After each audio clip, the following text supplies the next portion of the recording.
Frank flushing the toilet, I guess. How dare you? How dare you? All right, Eric. Next story, please. I don't know. Maybe Breakman should do this one. All right, Breakman. Next story. Okay.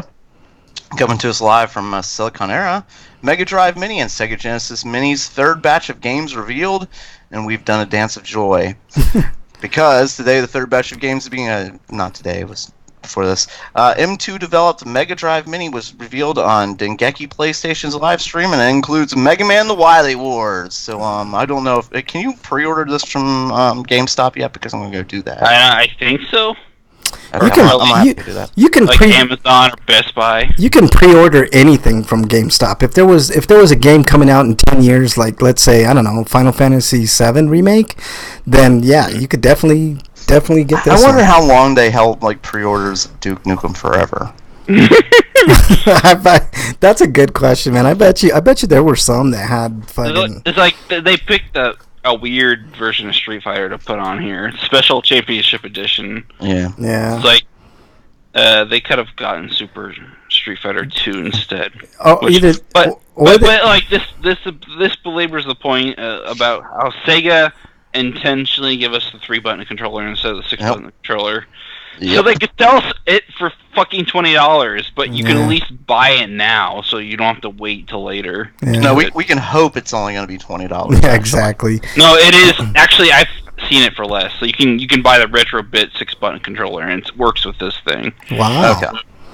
I was hoping that they would get the Street Fighter Rainbow Edition. Have you guys ever seen that one?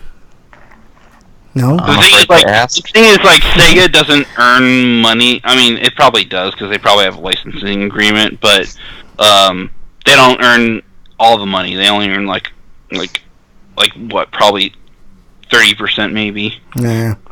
All right. What else is included in this edition? I think. Okay, so here are the list of games so far. These are the Mega Drive first. Contra Hardcore, Dyna Brothers 2, Sega Channel Special. Game no Kazume Otakuyo. You're the Hybrid Kuyo. Front. How dare you talk about my Kuyo? I'm a Kuyo. You're a Kuyo.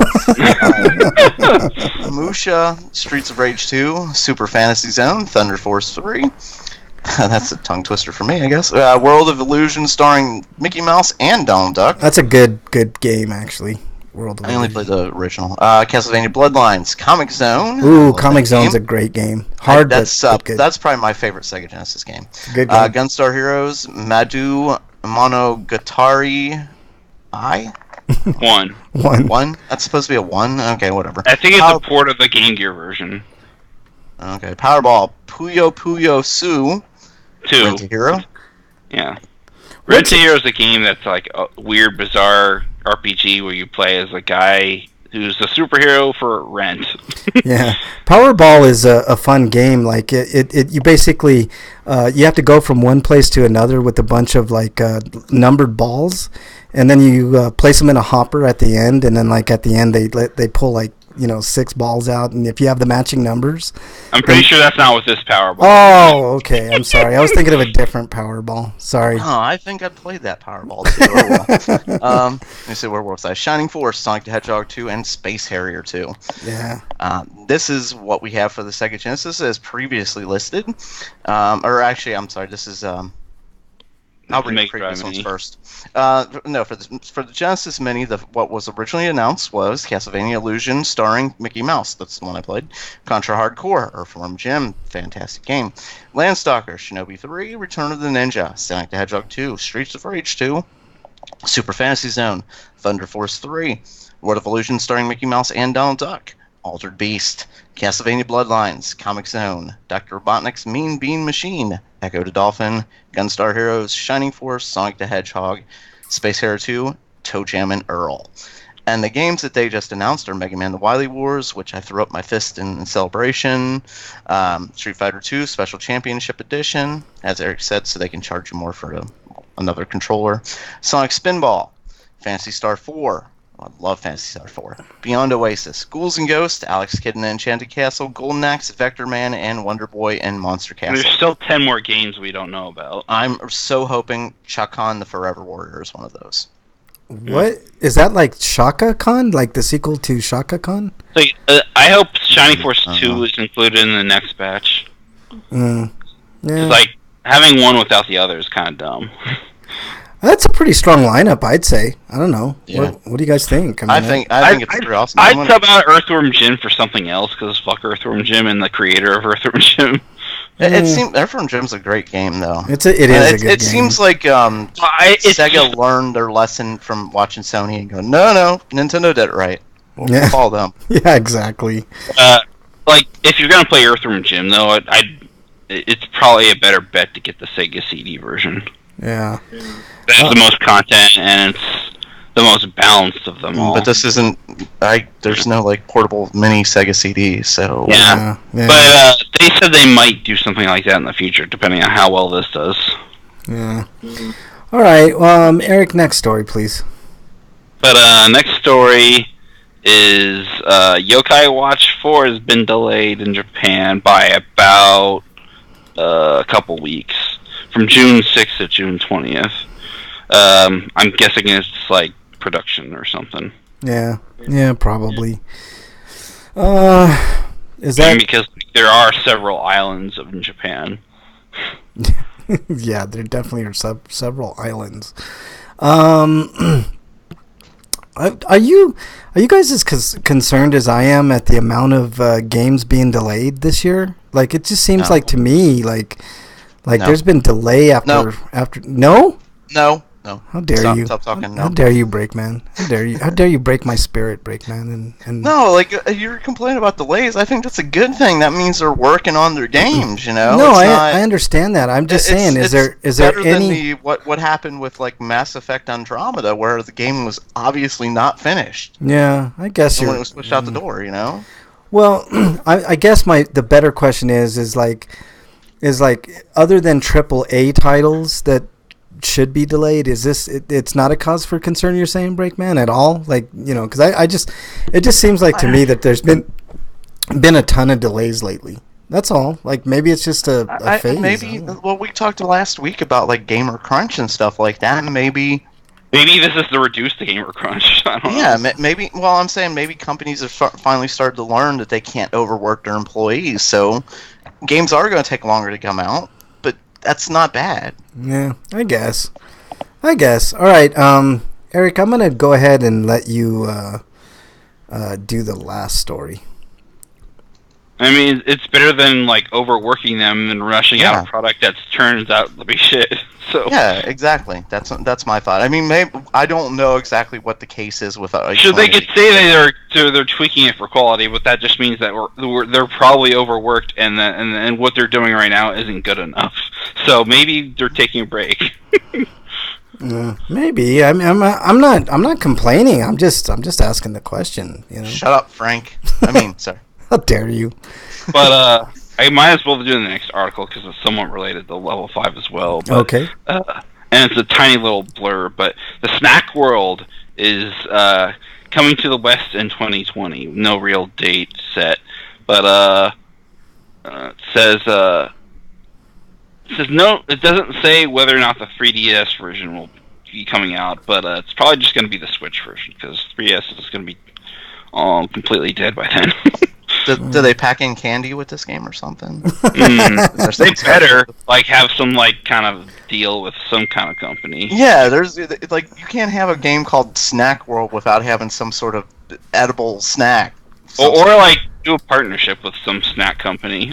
Yeah, I mean the companies have made partnerships with so many other companies before. I mean look at Microsoft and 7-Eleven. Like what's 7-Eleven have to do with Halo? Double XP weekends. Here's a code for double XP. Yeah, exactly. That was a complete disaster, wasn't it? I mean, I never got involved in any of that because I'm not a Destiny did that shit too, and so did Call of Duty. Call of Duty did that too. And I think even I think even Final Fantasy 15 and Dissidia QNT did that stuff. Yeah. Do you guys want to get Adam on a little bit earlier? I think it would be fun to just have him with us. If he wants to, does he have Stinkos and Sweetos, or are we going to have to school him? We're going to have to definitely school him as we go. but yeah, there's no chatters. What's going on? I don't know. That's kind of weird. Well, we have chatters. They just never put anything into chat. You know, just, I don't know. But no, I'm telling you, those are the people just waiting for us to fuck up. Yeah, right. You know what? They're waiting. All of a sudden, we're going to say something and "got you" is going to be in chat. Like, got us? What do you mean? Yeah, you know what? I'm worried about that. Shut down. Yeah, exactly. I think they're waiting for copyright infringement to shut the show down. Well, good luck with that, you son of a bitches. I never steal anything. I've never stolen anything in my life. And if you believe that, I got land in Colorado. I was about to say I stole a woman's heart. All right. So that's pretty much the news. Snack World, it's got to be bundled with some like a Kit Kat bar or something, right? I mean that would be appropriate. I think. Oh, dude. Butterfinger. No, he was right the first time. Kit Kat. Both. No. Goobers. No, he was already right. Frank was already right. Quit trying to change I'm always right, Breakman. How dare you? I'd rather have Goobers than a Kit Kat bar. I like Kit Kats. I like Butterfingers. I don't know. Oh, I think I know what Goobers are. Goobers are goober. I guess. I don't know. It's like that SpongeBob. The only thing I would accept other than Kit Kat would be maybe peanut M&Ms. Mm-hmm. That'd be the only other one. Yeah, I guess. I say Kit Kat. I guess. All right. Off a piece of this game Snack World. Yeah. Yeah. All right, I'm gonna be typing a message here to our guests, but I'm ready to have him on. This is gonna be cool, man. Adam has done a series of books. Breakman, you and I talked a little bit off the air a few days ago about some of the books that he did, and you were kind of curious on one of them. And one of them's kind of a continuation of the War of the Worlds. This happens after. War of the Worlds. It's called War of the Worlds Goliath. So I'm sure you'll be interested to talk to him about that book in particular. Right? I'm reading a synopsis to it right now. You're what? You're reading a... Oh, I see. You're so prepared. Yeah, exactly. I know. I'm so prepared. I'm doing it right now. Yeah.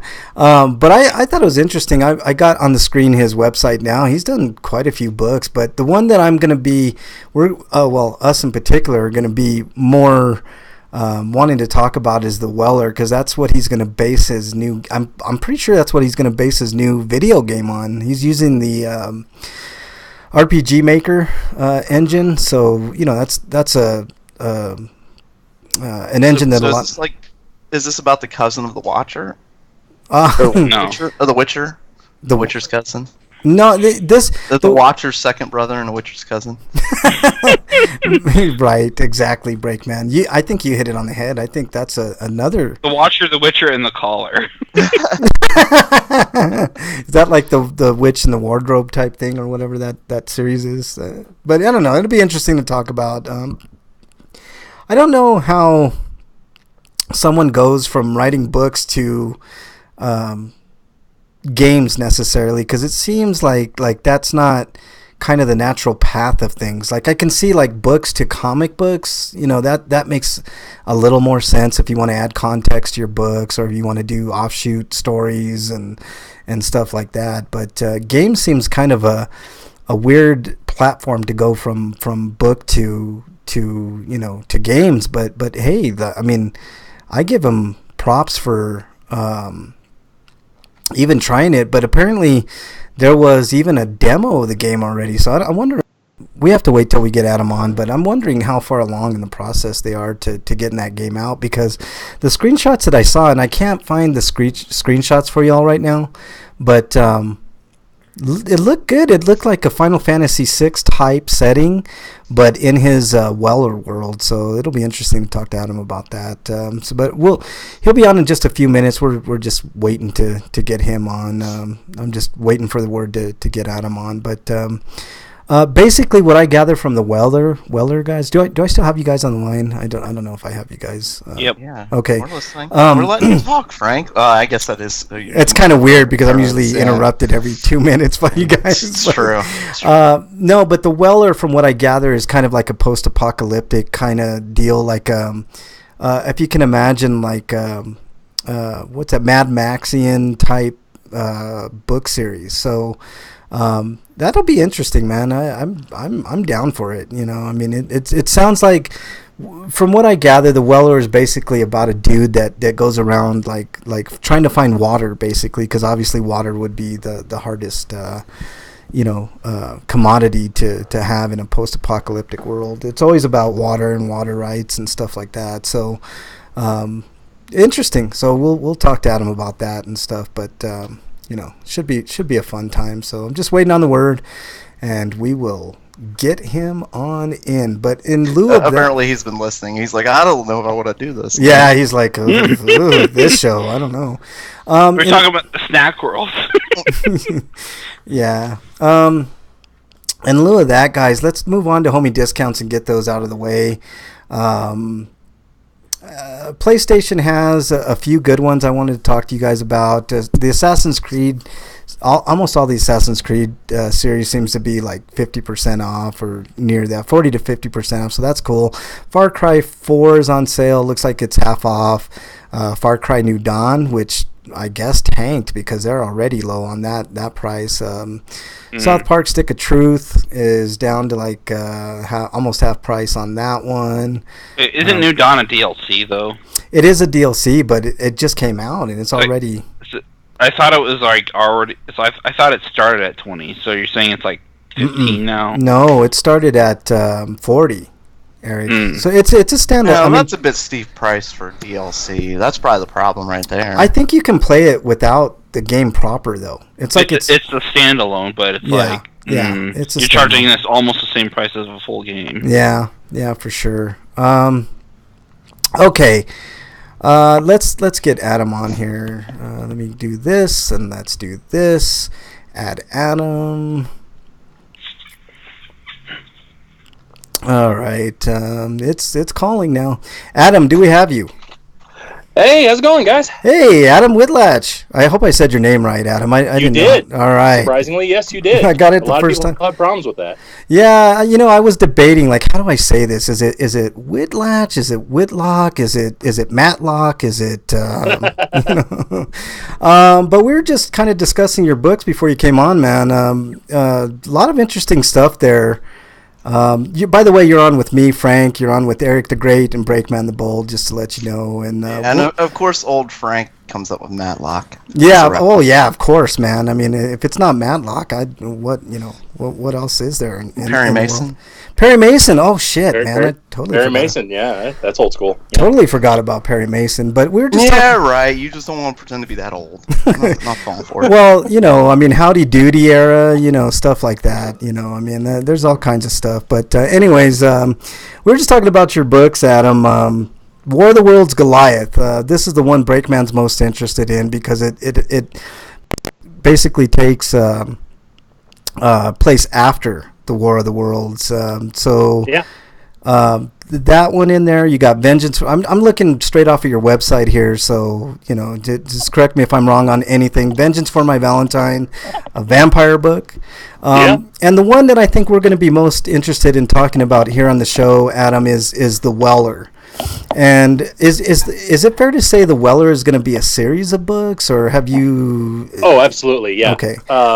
I'm working on the sequel right now. It's going to be called Weller: The Fear of the Dark. Okay. All right. Now, for those uninitiated, what is the Weller? The Weller is Jim Cobb of Survival Weekly said it best.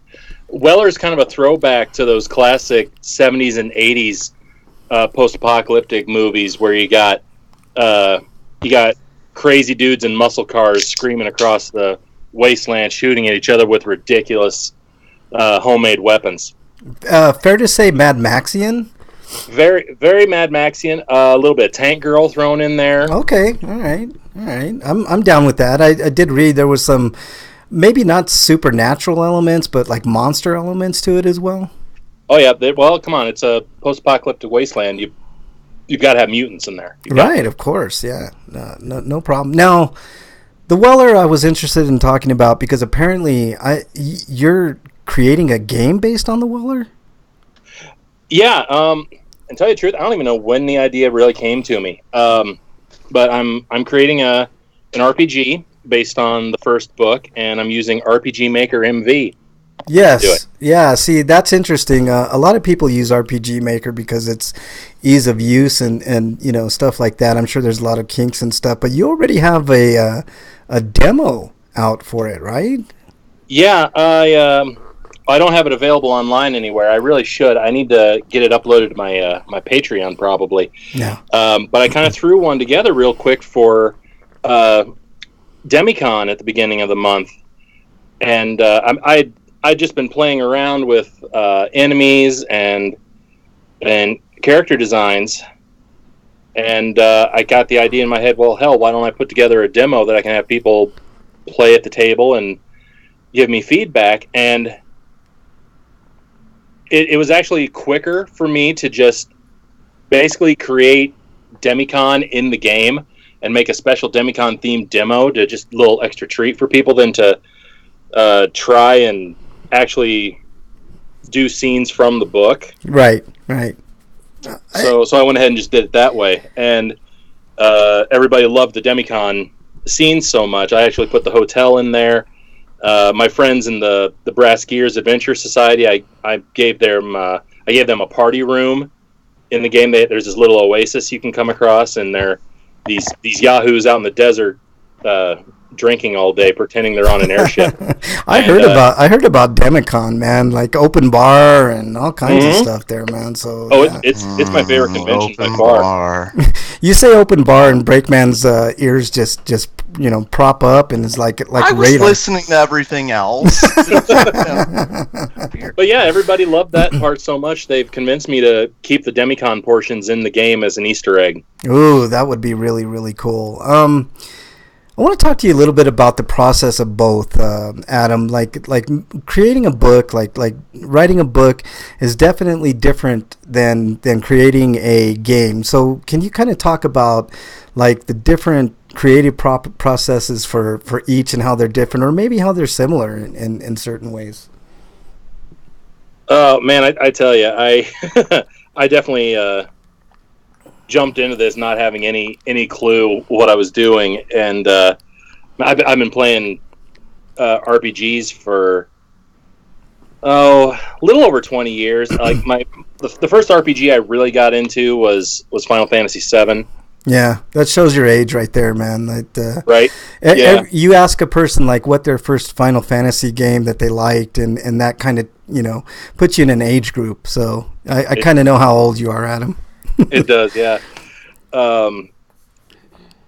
So I kind of tried to draw on the RPGs I played in the past and try to figure out a way to translate that into a game. And I thought about doing there's a platform now called NES Maker, yes, where you can make NES games and even flash the games to carts. And I thought about that at one point, but then RPG Maker came up. One of my friends sent me a demo of her game, and I was like, oh my god, I can't believe you can do all this stuff. This is actually really cool. Yeah. And I got to thinking, like, which of my books would work in this format? And The Weller was really the only one I could think of that would work in an RPG kind of format. I was kind of thinking about that because obviously you've created a huge kind of world with the Weller and like where you're going to go with it and so on and so forth later on down the line. So where does the video game fit in the grand scheme of things? Does it recount the first book entirely? Is it a portion of it? Like, how are you going about? Well, right now the plan is to basically encapsulate the whole first book in this game. And I don't know, once I get into it, I might even I might put some or all of the second book in there. I might put it all together. Really haven't decided yet. Like I said, I'm still in the very early planning stages. I've just got a rough outline that that follows the first book, and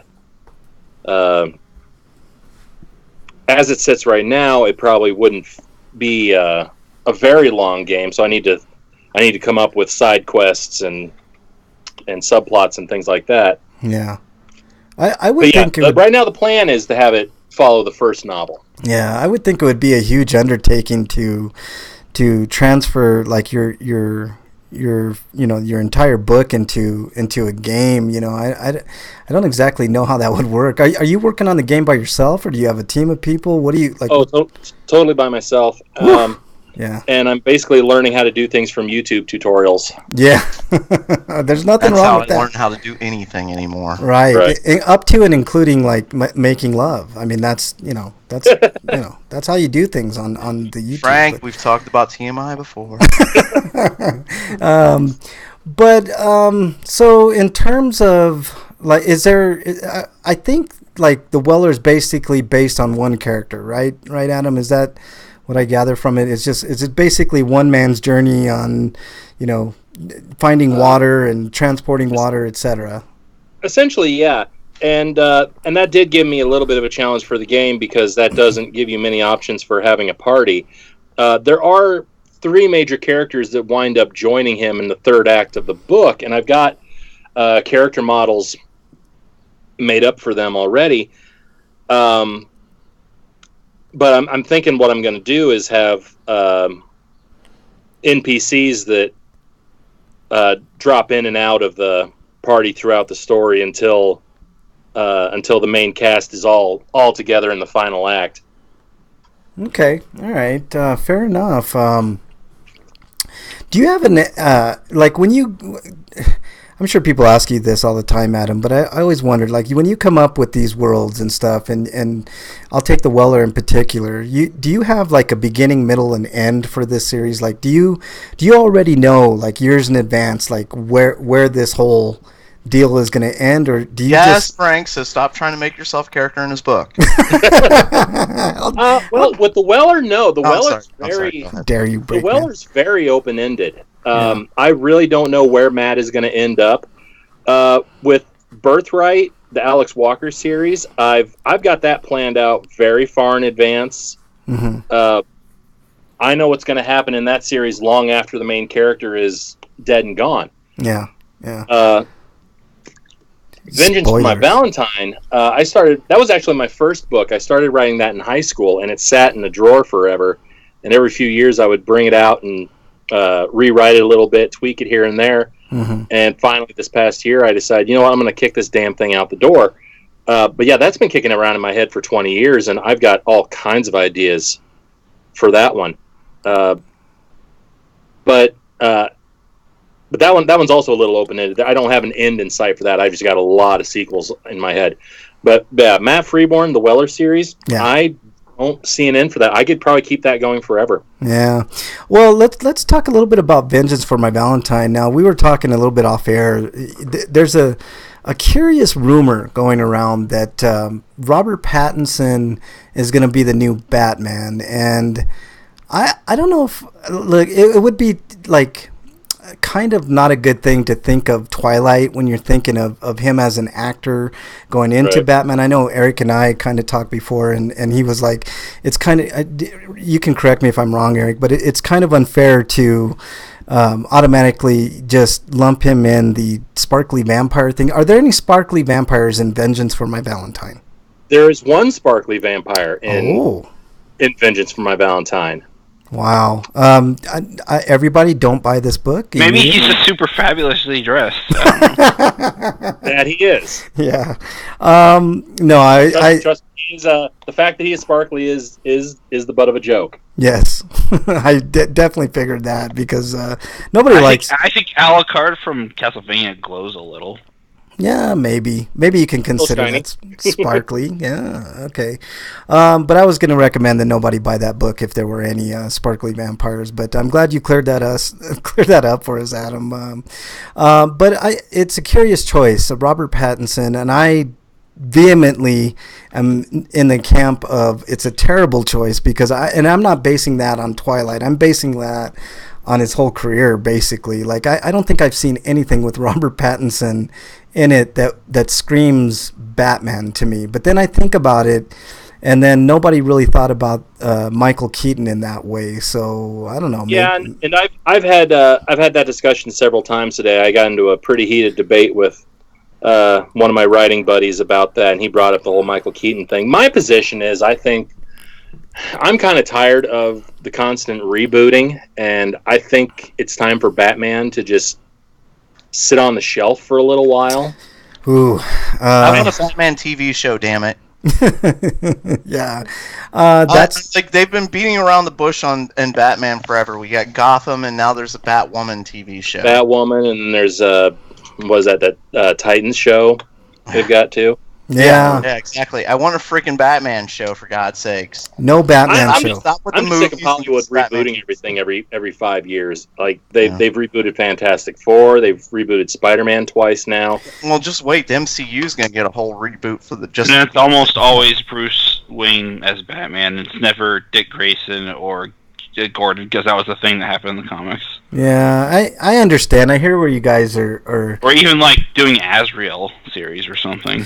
But see, if they're going to make a new Batman movie, I really wish they would steer away from Bruce Wayne, and I'm ready for a Batman Beyond movie. Yeah, why not? Ooh, that'd be good. Why not? I mean, let's do something different. But Batman Beyond, very underrated show. I guarantee though, if Pattinson is the choice and he bombs as the character, you won't see a Batman movie for a little while. Because man, that's.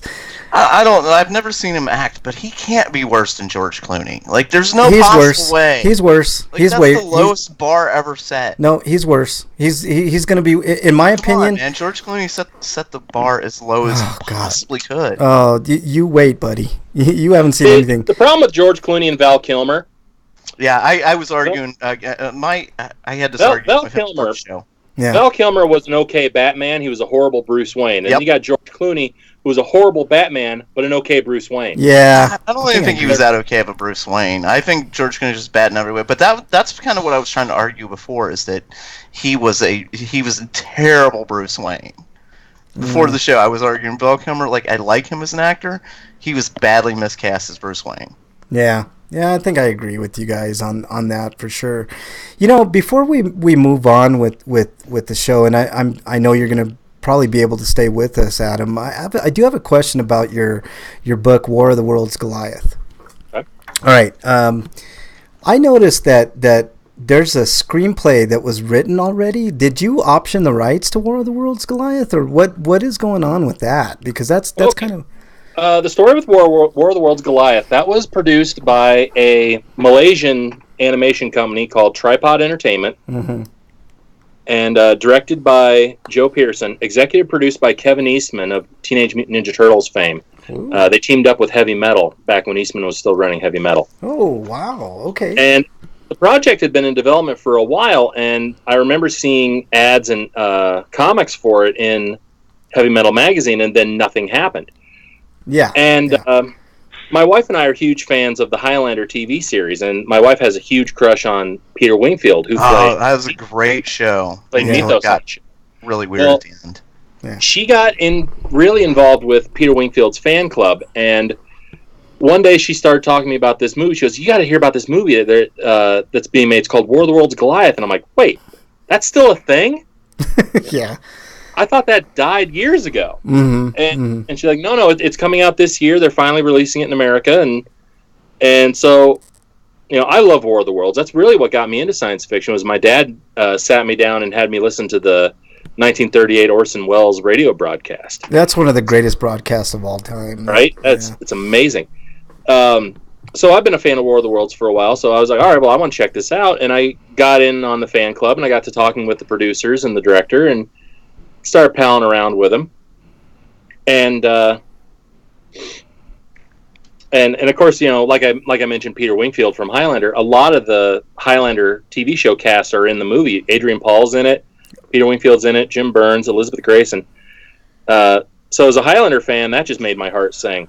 But I got the idea in my head, and I sent a message to Joe Pearson, and I said, "Hey, have you guys thought about doing a novelization?" And they said, "Well, yeah, actually, we're considering another author right now." And and I sent them The Weller. That's the only thing I had out at the time. Mm-hmm.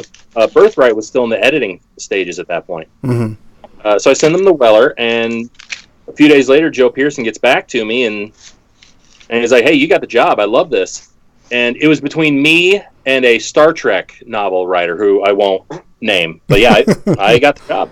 I think that's fantastic, and I had no idea that they even came out with that, man. That's why I was kind of curious. I saw on the website screenplay, and I'm like, wow, that's cool.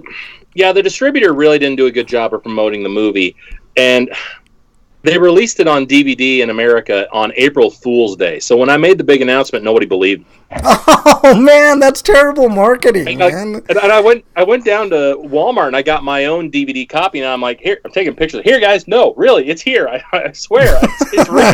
It's one of the biggest face palms. Like, ridiculous. That is so stupid. It's really bad, man. I don't have much else to add to the conversation other than that. The distributor really dropped the ball, and the director is not happy about a lot of things the distributor did. That's a shame. Was there any lawsuits involved or anything at that point? Not that I'm aware of. But yeah, I got to put in all the deleted scenes. I got to put the original opening in. Ooh. That was too costly for them to animate. The original scene had 1,000 Russian Cossacks on horseback charging Martian tripods, and they're like, "Yeah, we can't animate 1,000 men and 1,000 horses. There's no way." Wow, that almost sounds like the last Game of Thrones, or the Battle of Winterfell, when the Dothraki went into the, you just see them all with the flaming swords going into battle, and you just see them put out and stuff. I just got an image of that right now as you said that. I could see where that would be a problem animated wise. Be pretty much. Man, production values on that had to have been pretty big already to not be able to afford things like that. But what were your impressions of the movie? Good movie? Oh God, I love the movie. Yeah. And I'll say this: if you have the capability to watch it in 3D, Ooh. Absolutely do it. Like, the Blu-ray comes with both the 2D and 3D versions. It is astounding in 3D. You get so much more detail in the 3D version. I'm gonna have to check that out, man, because I haven't seen that. I didn't even know they came out with it. Like you said, the marketing wasn't the best for it, but good stuff. No, the marketing's terrible. Me and a few other people have been spreading the word at conventions. Yeah. Well, How long ago was this movie released? It was released in 2012 in Malaysia, and then it was released in April of 2014 here in the States.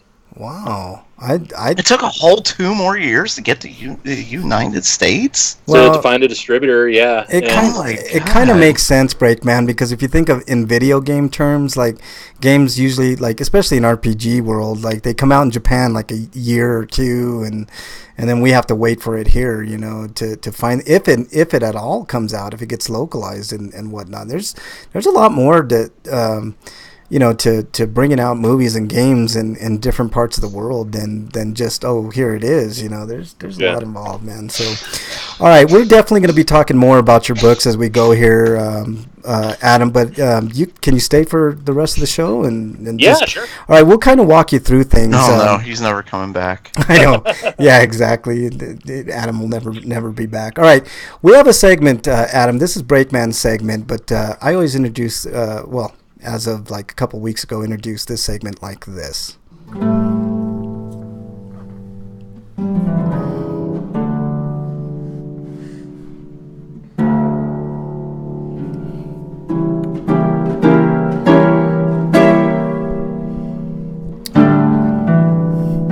All right, dear Breakman, what do we got, Breakman?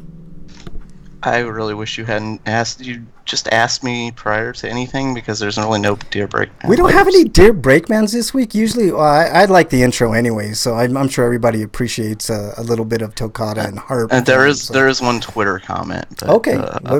We can do an old Dear Breakman if you want. No. What do we got, man? Anyways, this is from Freak 5cast. Random memory popped into my head. The woman who gave me the name Freak, when her first son was still in daycare, 3 or 4, I think. It was during nap time. His teacher looked up, and he was standing in front of her desk naked and said, "Drop my nuts in your soup." Bloop. I understood that reference. Yeah, leave it up to Freak 5. He's wow. Freak 5 is something special. I'm surprised he's not in chat today, man. That's kind of weird. He said last week he had work, I think. Oh, that's right. Is that Freak from Zombie Anonymous? Yes. Yeah, Freak 5. Okay, yeah, he told me he had to work. Son of a bitch. Just tell him he's a son of a bitch next time you see him, Adam. He'll know. He is a son of a bitch. Yeah, see, there you go. I'm glad. See, we're on the same page, man. Oh, hey, Frank, you didn't need to exile him because he's already been exiled. Yeah, that's right. I exiled him, and he took it personally this week, so there you go. All right. Well, you like playing video games, right, Adam? Yes. All right, so let's do this. Inquiring minds want to know. Inquiring minds want to know what you, Adam, have been playing this week, if anything. Much to my frustration, Dead by Daylight. Okay, what's frustrating about that game to you? Because I agree with you, that game is frustrating. The latest patch, they added this in-game feature where once the exit gates are powered, the level starts to break down. Okay. And apparently the killer now has the ability to shut the hatch. And I think they also have some limited control over the gates as well. Okay, so basically it's making it harder for the victims in the game. Yeah, it's making it even harder for the victims, which the last few killers that they've been putting out have been really OP, and they really didn't need the help. Yeah. So this is designed by the GOP then? Dead by Daylight is an interesting game. It's a multiplayer horror game, and I love games that are horror related. Like sometimes on Fridays I'll get on with Freak 5 and I'll either watch or participate in Friday the 13th. But Dead by Daylight's a little bit different. Its maps are more, I guess, condensed, and it's more of an intense kind of feeling when you play that game as opposed to, Friday the 13th, which can also be intense at times. But it just seems to me like Dead by Daylight seems to capture more of the high tension of some of the early horror movies. So yeah, that's interesting. Anything else you've been playing, Adam? Not really lately. I've been doing a lot of convention stuff, so I really haven't had much time. I've been neglecting Neverwinter. I really need to get back into playing that. My friend Ash and I play that a lot. Yeah. But I'm probably going to be playing some Diablo 3 here because it's either today or tomorrow the new season starts on consoles. Yeah, Diablo 3 is a great game. I need to get it. Yeah, you really should, Brakeman. I've been neglectful. It's true. Yeah, you're a horrible gamer, Brakeman. I know. I'm ashamed. But yeah, Diablo 3 is a great game. Yeah, those are some solid choices there, Adam. You fit right in, my man. All right, Brakeman, what have you been playing? Well, mostly just the Borderlands pre-sequel. All right, still working on that. I did have kind of an interesting occurrence last night as I was playing the game. I think I'm pretty close to the end of the game, and I was fighting this one boss, this jet boss. I beat him the first time, and if you know Borderlands, you get tons of loot and stuff. Yeah, it's a loot shooter. So I picked up all this loot, and I realized my bags were about full, so I decided, well, maybe I should head back to town and see if I can grind some of the stuff and make better loot with it. Mm-hmm. Yeah. So, yeah, hello? Yeah, hello? No, go ahead. Sorry. So, I leave and come, and I'm like, okay, go do whatever I was going to do. And, I come back, and, I realized that there was a point after I beat the boss, I was supposed to move into the next area. And because I didn't do that, I had to fight the boss again. And he kicked my ass a couple times before I was able to fucking beat him again. Did you lose all your loot, man? No, you don't lose your loot, thank God. Okay. But I had to fight the boss again and get past him, and he kept kicking my ass too. And it's like, what the fuck? I beat him the first time. What the fuck? Yeah. Well, you're not a pro, so you gotta I mean, if it was me, Breakman, I would have just breezed right through it and like no problem at all. But you know, you obviously don't have the skills that I do. What is going on here? Who said that? I'm the worst gamer ever, man. I would have died 5 times before I would have been able to even do anything. But so anything else you've been playing, Break? South Park and the Final Fantasy game on the phone. Yeah. Yeah, those are always fun. All right, Eric. I'm just peeved that I had to beat a boss twice. Yeah, I know. But hey, you did big things, man. Did you get a trophy for it at least, or an achievement? No, there's no achievement for causing my own despair. Like there should be, man. What achievement do I get? The dumbass achievement? Like, here, good job, moron. Here's a booby prize. Well, I mean, if there was that achievement or trophy in any game, I would get that times 5 Break. So don't feel bad, man. All right, Eric, what have you been playing? Just some more London Detective Mysteria, and I'm almost done with at least the first route of the game, and it'll go a lot more smoothly after that happens. Other than that, the only other thing I played is 428 Shibuya Scramble, and I could tell where its design was later used and refined in games like 999, because it's using the same kind of flowchart type of deal. But it's more complex because you have to jump between different characters at certain points. But it was pretty interesting and funny visual novel that uses live action stock photos to tell most of its story. All right, interesting. Anything else you've been playing, Eric? No, I was gonna get to Agalos, but I didn't have time today. Mm-hmm. All right, I play Marvel Puzzle Quest every day, but that's, neither here nor there. I played a little bit of Iconoclast. I got that free on the PlayStation Plus a while ago, and it's actually a really good game. I'm really surprised. So I think I'm about a quarter of the way done with that game at least. So that was interesting. I did get a little further in Last of Us. Last of Us, of course, being the post-apocalyptic zombie virus type game where you're just trying to survive. I need to get back into that. I got a few hours into that and got distracted. You can't go in there guns blazing on Last of Us.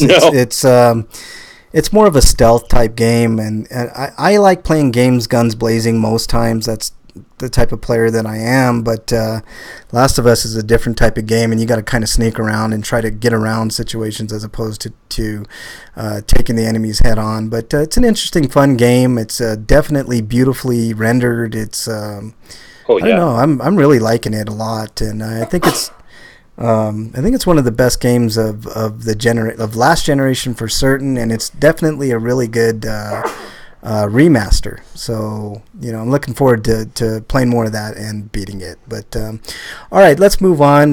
Reviews, Eric. I know you. I don't think anybody else has a review unless you do, Break, of a game or a movie or anything. So let's move on to RPGrinders reviews. All right, Eric, you have a review. Yeah, I've got a review of Saga of Tanya the Evil, which is an anime that's based on a book series in Japan, written by some guy named Carlos. Yeah, Carlos. I think it's Zed or something. I forget, but it's Carlos Zen. But I think that's just a handle. That's not a real name. But anyways, I also saw the movie of it. I'd say it's a season 1 review, but depending on how things go with the movie and anime sales, there might not be a season 2. And you might just have to buy the rest of the novels to read the rest of the story. But I'll give you a review of both of these things. But the basic premise of the show is that modern-day Eric I in Japan, who works in an office, he's got a higher up position, like he's got the ability to fire people, apparently. But fires one guy because they aren't pulling their weight in their workplace, but he's also a very strict stickler for rules, and he's kind of sociopathic and a jerk. But he takes it badly and decides to push him into the oncoming train, and by pushing him on the train tracks. So right before he dies, this mysterious entity that we don't really learn, but he ends up calling Being X. Basically, wants to punish him for not having faith in the existence of higher powers, and because he basically is a jerk. Just wants to teach him a lesson by having him reincarnate as a little girl in a world that's not unlike ours, but also takes place in the 1920s during World War era. And so he's living in the country that's basically Germany, and he's serving the Empire. Now he's a woman, and he gets to like age 10 when he starts this new life as a military soldier. Because, yeah, child soldiers is wonderful. But so she's trying to get a cushy life so that she doesn't have to get involved in the war, and so. But the problem is that she keeps doing so well that they just keep relying on her and giving him more and more difficult missions. And it's about the struggle between her trying to get even at this being, which I guess is like the god of fate, I guess. And because she doesn't really believe that they're a god, just that they're all powerful, but also kind of a smarmy piece of shit, because they are. So it's basically watching two villains outwit each other. All right, that's an interesting premise. So what are you giving Saga of Tanya, the Evil? I say it's World War I era, but it's like World War I era if magic were real, and they basically use magic to augment the power of their rifle shells. That sounds like Wolfenstein. Yeah. Magic is real in World War II. Anyway, sorry, go on. World War I, not World War II. Oh, you're right. My bad. Yeah. Sorry. Because there's no. It's like even though this is the German Empire, there's no Nazism and eugenics experiments going on. Although she does look Aryan because she has blonde hair and blue eyes. I was gonna ask about that, man. That actually would actually be kind of cool. But anyways, continue on, Eric. What are you giving? The movie's about a conflict that they have with.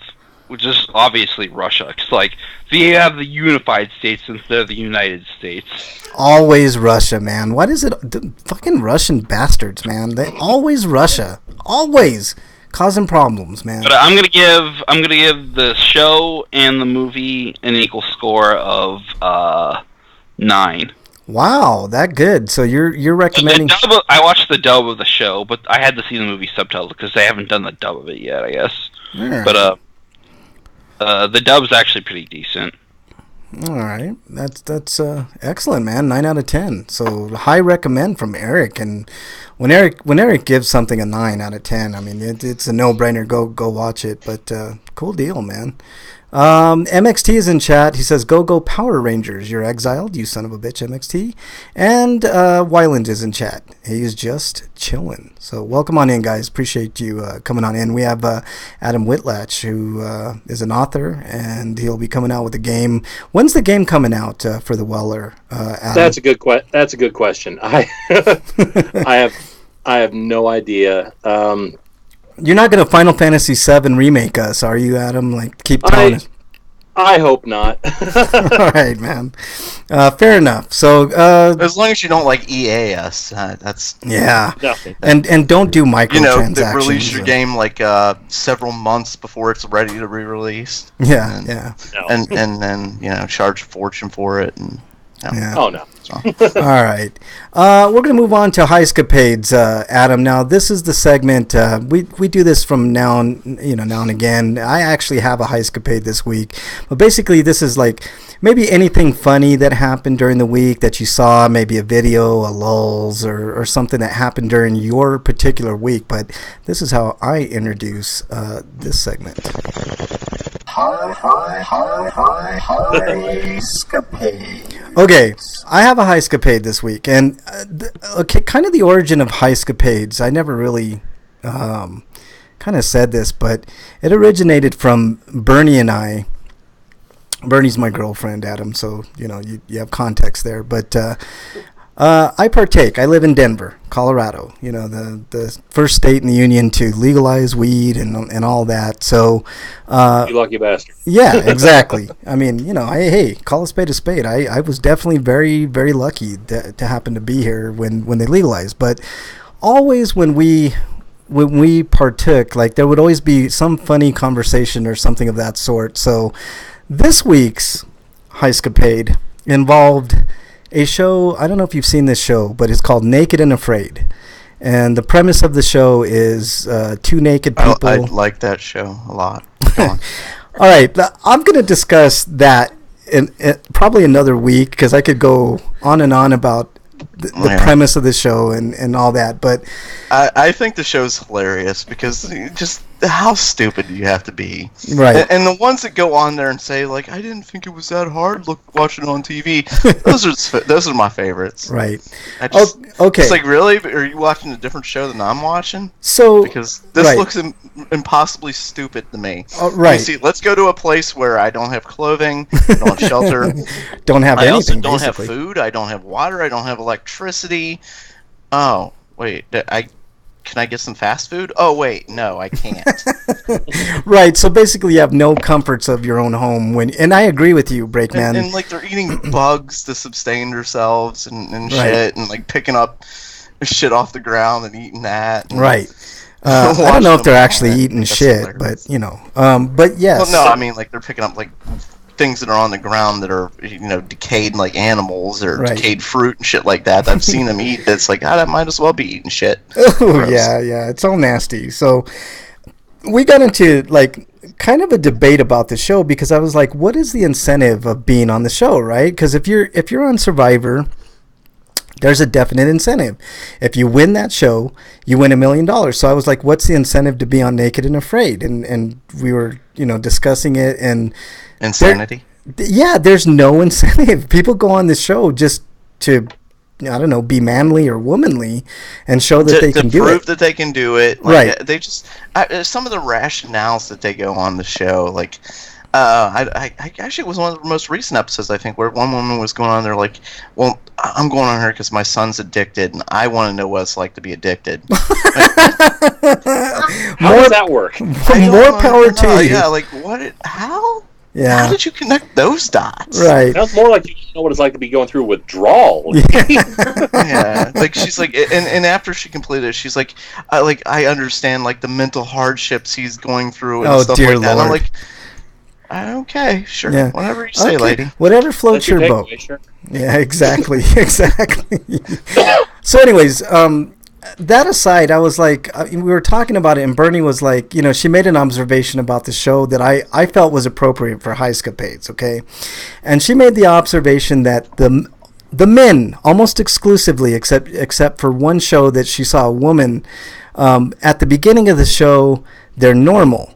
But towards the end of the show, their heads become bobbleheads. Like their heads become bigger and their bodies shrink so they look like human bobbleheads. So I thought that was probably one of the funniest things, you know, that one of the features of that show is to watch the guys go from human to bobblehead within 20 days. So naked and afraid bobbleheads is my Heiscapade. Break, did you have one? I didn't see anything on the doc. No. All right. What about you, Adam? Anything? You don't have to necessarily have a Heiscapade.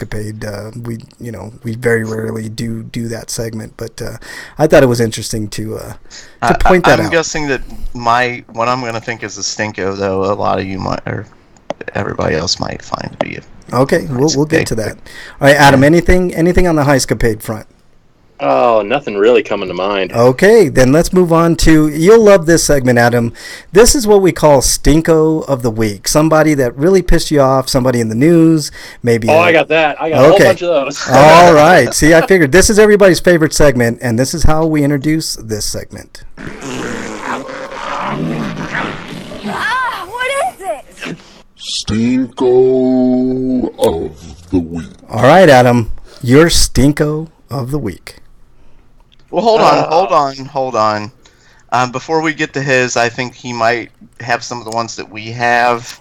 Okay. So maybe we should go first. Well, Adam, you're being preempted by Breakman. So I'm not trying to be rude here. I'm thinking that the whole abortion thing is going to be one of your stinkos, and I'm sure that's already on our list. I figured that was a gimme, you know. Oh, that's on Eric. Why don't we let Eric go first since you mentioned that Breakman? Yeah. Speaking of that, my stinko is Missouri lawmakers doing this now. But it's a bill criminalizing abortion at about 8 weeks presidency. Okay.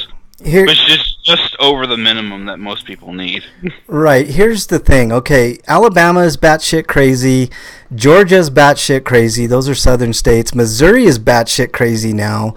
Ohio is batshit crazy. So, what the fuck is we're being run by a little midget, like, and I'm using the derogatory term midget, I think. Because he's a little asshole wants to enforce his extreme religious beliefs on the rest of us. Yeah. Mike DeWine. This is a Well, hasn't Ohio gotten a stay of execution for a while? Yeah, actually all these states really are, because it's being fought in the courts, so they can't technically enforce these laws yet. Well, here's the thing: they are doing this specifically for one person or one purpose and one purpose only. Yeah, and we all know what that is. They and want trying to force the Supreme Court to change Roe versus Wade. And what I ultimately hopes happens is that the Supreme Court does the right thing and doesn't even see these cases. Says fuck that. We've already decided this. Everything I've read as far as the Supreme Court goes is they want nothing to do with this. Like they don't want to be. The Supreme Court does not want to be considered the bad guys, basically. See, MXT is back in chat. Welcome. I think I said welcome back, MXT. But he says, we're talking about a heavy hitter, in the abortion laws. And he says, Frank, I hear you murdered the grumpy cat. That's the type of that was going to be another one of my stinkos, but I kind of forgot to add it. Yeah, well, I got news for you, MXT. Cats die, man, just like people die. But this cat died only after 7 years. Like that was really young for a cat. That is really young, man. It's sad. But how long do cats usually last? Depending on the cat, 10 to 13 on their years. Lifestyle. Yeah, like that, or like if you have an indoor cat that you keep healthy, they can live well into their 20s. He said, I suck the grumpy cat's life force to sustain my own. Frank is the cat leech. I'd say 15, 16 years is about average for a house cat. My wife's a vet tech, and we've got 5 cats. And we've got one, how old is Midnight now? She's 16 or 17, and she's been diabetic for, I think, almost 5 years now. So what you're saying, Adam, is it's on its last legs. That's what you're saying. I'm kidding, man. I don't want to be a downer. See, though, that's the problem. You would think that. Yeah. But she's not our cat. We're just holding on to her for Keith Richards. Yeah. This cat will outlive us all. You know what? I saw a video of Mick Jagger at 75 years old, like dancing like he was 20. Man, that dude. If you want to talk about a dude that's going to outlive us all, that guy, man. Holy cow! Damn it! How can he do that? I couldn't do that in my youngest days. Like, right? How the fuck does he do that? Yeah. Well, I guess just genetics, man. The amount of drugs those dudes take. I don't want to get in that band right now. That's a complicated story. Yeah. You were saying, Adam? Sorry. I read an interview with Alice Cooper a few years back where somebody asked him, when are you going to retire? And he says, well, I'm 10 years younger than Mick Jagger, so I figure when Mick retires, I got a good 10 years left. That's an awesome story, man. That's great. Okay, where did I leave out? All right, so Mick Jagger's going to die on stage. He is never going to retire. Yeah, I think so, man. I don't mean literally die on stage. I mean, like, he's going to, die performing. Right. I mean, he's going to go with I don't mean he's going to die on stage. Damn it, that still said the same thing. You're saying he's going to die on stage. Confirmed by Breakman. Thanks. Okay, so I think we're all in agreement that the anti-abortion... I want to kill the rapist other member of the Rolling Stones, not him. Shit. How dare you? The Stones are sacred, man. That's a sacred cow. Like, there's some complicated history. Like, one of them was trying to marry a 13-year-old girl at one point. Oh, dear Lord. How dare like there's some There's some dirtbag. One of them's a real dirtbag, but. Yeah. All right, I think we're all in agreement. Anti-abortion laws are pretty atrocious. I mean, women should be able to do what they want with their body, and a fetus does not constitute a person in my view. In 6 weeks, I mean, you can't even... An embryo, a fetus, those are not babies. I like... They're not developed yet. You were going through a development... I mean, they are going through a development process to the point where they can get to babies. Yeah. And the whole point of, like, an abortion is to... Or one of the points of abortion is to say that, you know what, I don't want that baby. I can't raise that baby. Right. Or whatever else, and to stop it. And then the idiots who want to argue, well, they can give it up for adoption. Well, why don't you go adopt some kids, because there are tons of kids out there. Adoption rates are low, and foster care parents are usually terrible people.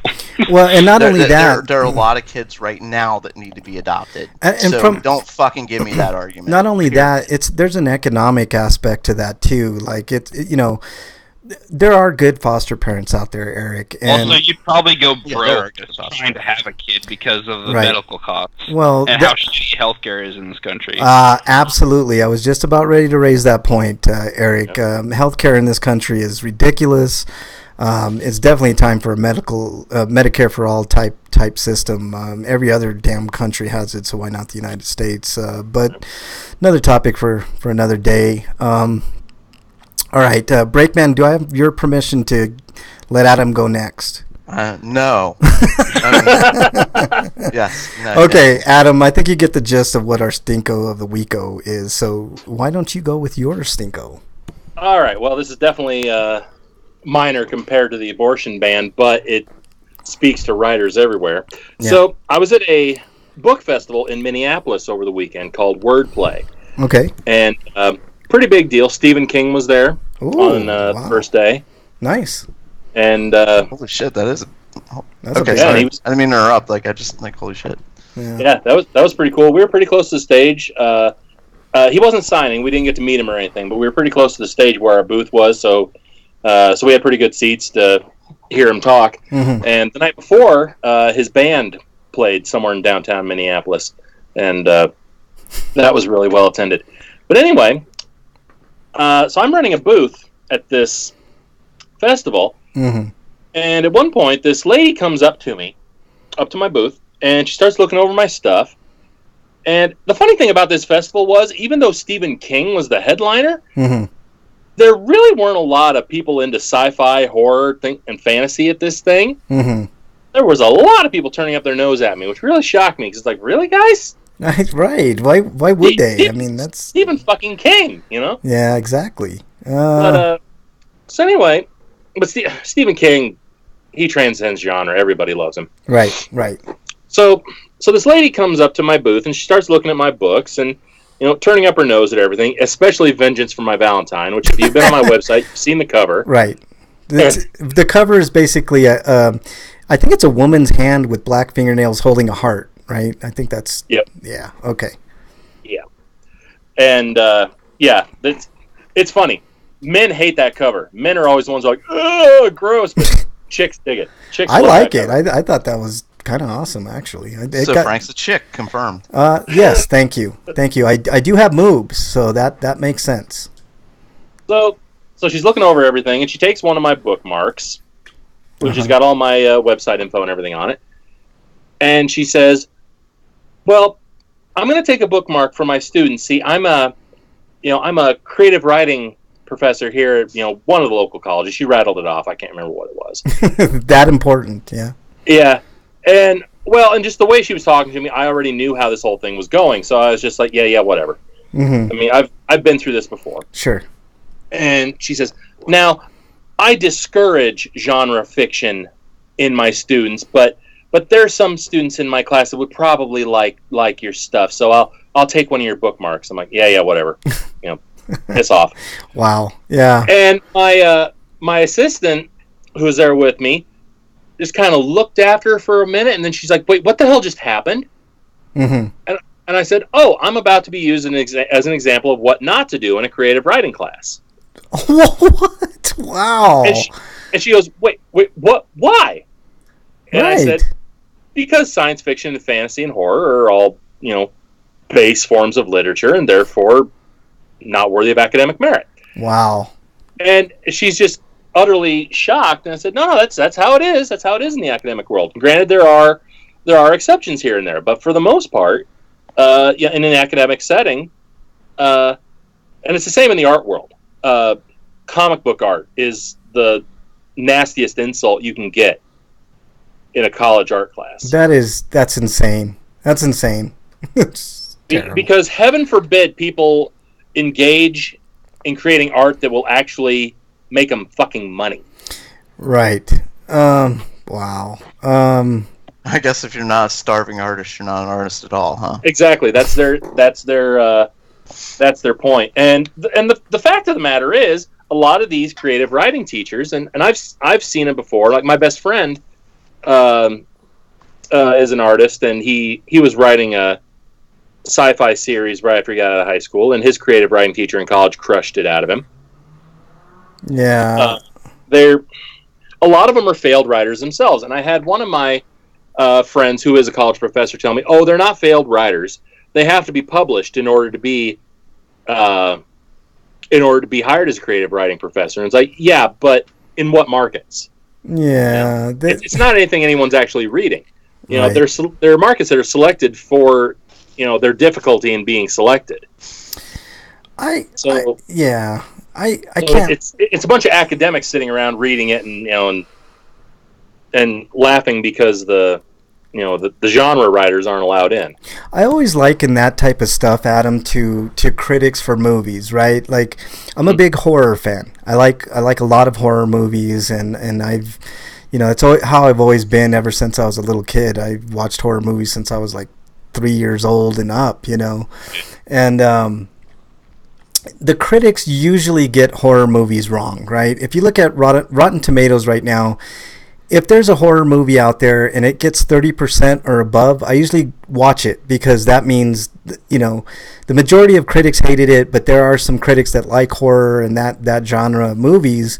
So if you get 30%, that gives you a good idea that there might be some stuff in that movie that you like. So go ahead and give it a shot, and that's kind of my rule of thumb with horror movies and comedies. Like, if it gets 30% or above on a Metacritic site like Rotten Tomatoes, I'll usually give it a shot. Now if it's a mainstream movie like a drama or something, it's getting 30%, most likely the movie's gonna absolutely fucking suck, and I'll take a pass. Yeah. But that's kind of what the feeling that I get. Like, it's kind of like hate for the genre just for the sake of hate. Well, Robert Heinlein had a fantastic quote about critics, and I keep it on my desk, so I'll read it to you. A critic is a man who creates nothing and thereby feels qualified to judge the work of creative men. Yeah. There is logic in this. Yeah. He is unbiased. He hates all creative people equally. Yeah. This is about me, right? Pretty much, Breakman. I did want to make a comment. MXT in chat said Stephen King ripped off like 3 of his ideas. So, yeah. MXT. I think we all understand. I thought he was the Power Ranger last week. Now he's an author. Well, we all definitely understand where MXT is coming from, right? I mean, we do have that understanding. Cool. So yeah, cool, Adam. That's man. I can't believe that there are academics out there that really think like that, man. Like, unless it's something they like, or it's a really you don't like, you've looked around society lately and that surprises you. I would have probably pointed out Stoker to that lady and see what she said about Stoker, and if that was actually art to her, and see what she said. And Shelley, and right, Shelley and Stoker, and a bunch of other. I mean, that's unbelievable, man. I can't believe that. You have to be starving to be taken seriously, I guess, in her eyes. But yeah, my assistant was like, "Really? That's how you feel about genre fiction, and you're here in an event where Stephen King is the fucking headliner? Did you get lost?"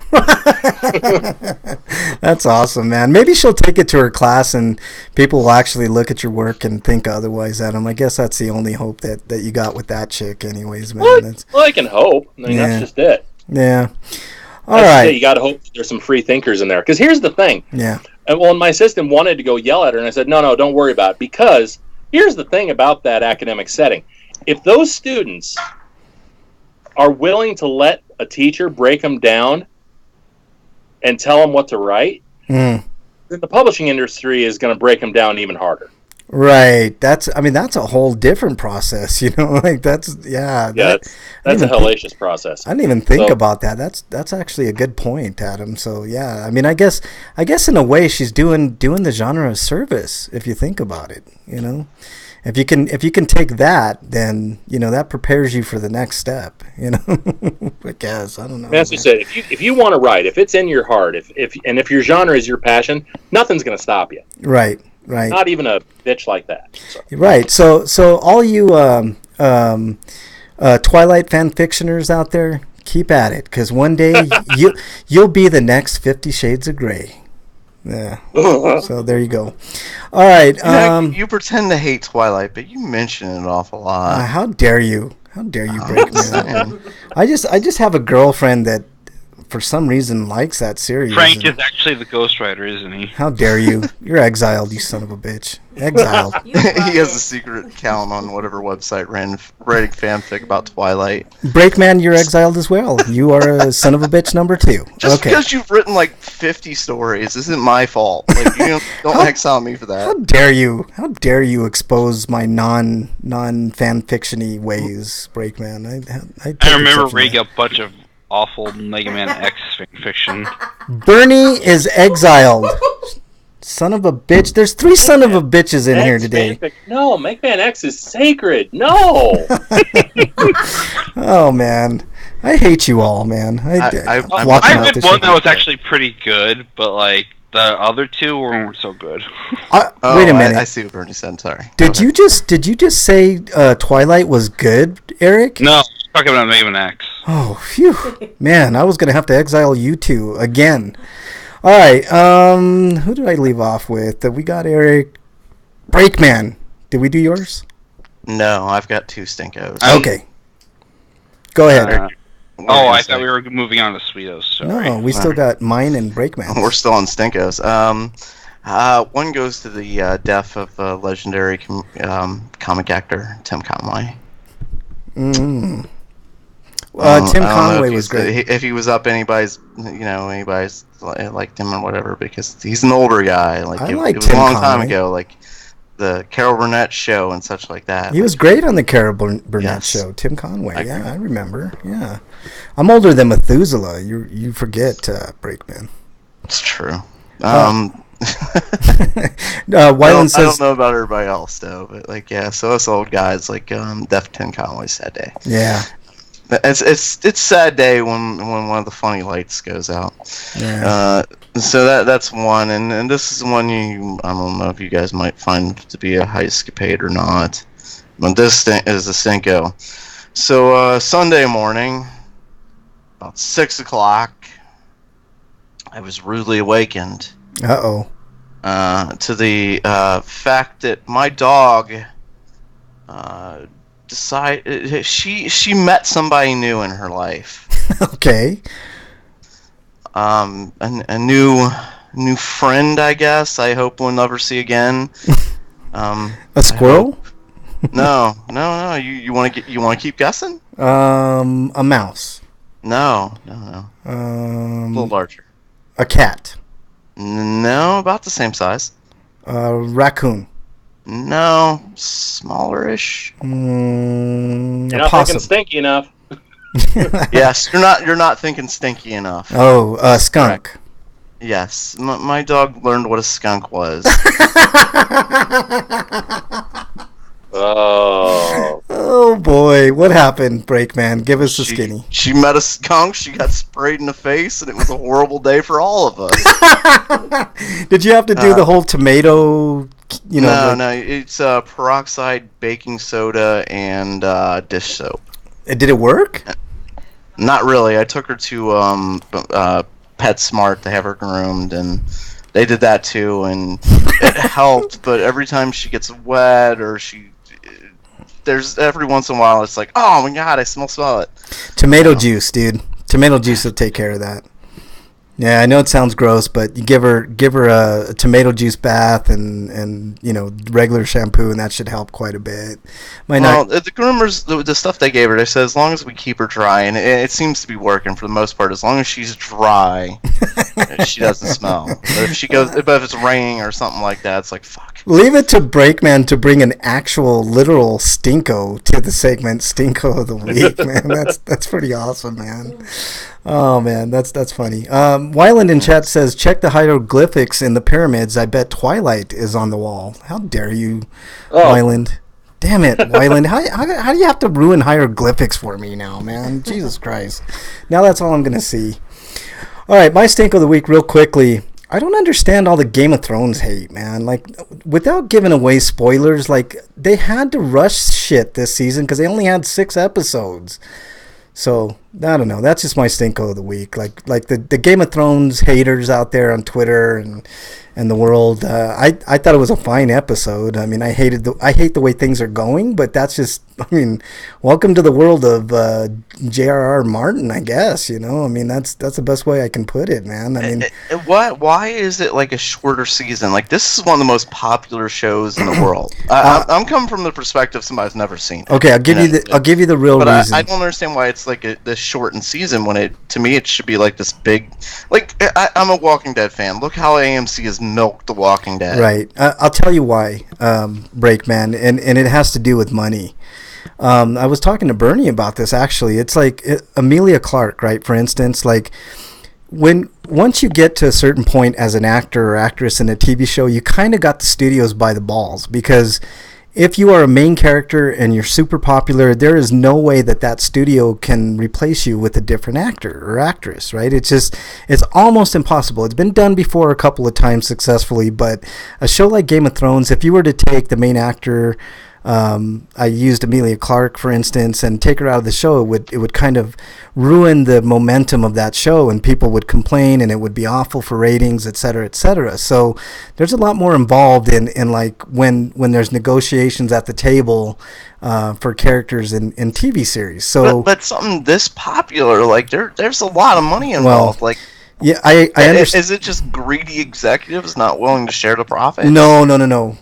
Break. It actually has to do with production costs, man. Like production costs are through the fucking roof for that show, man. For a show with dragons and shit. Oh man, like the dragon alone. I was looking at some numbers.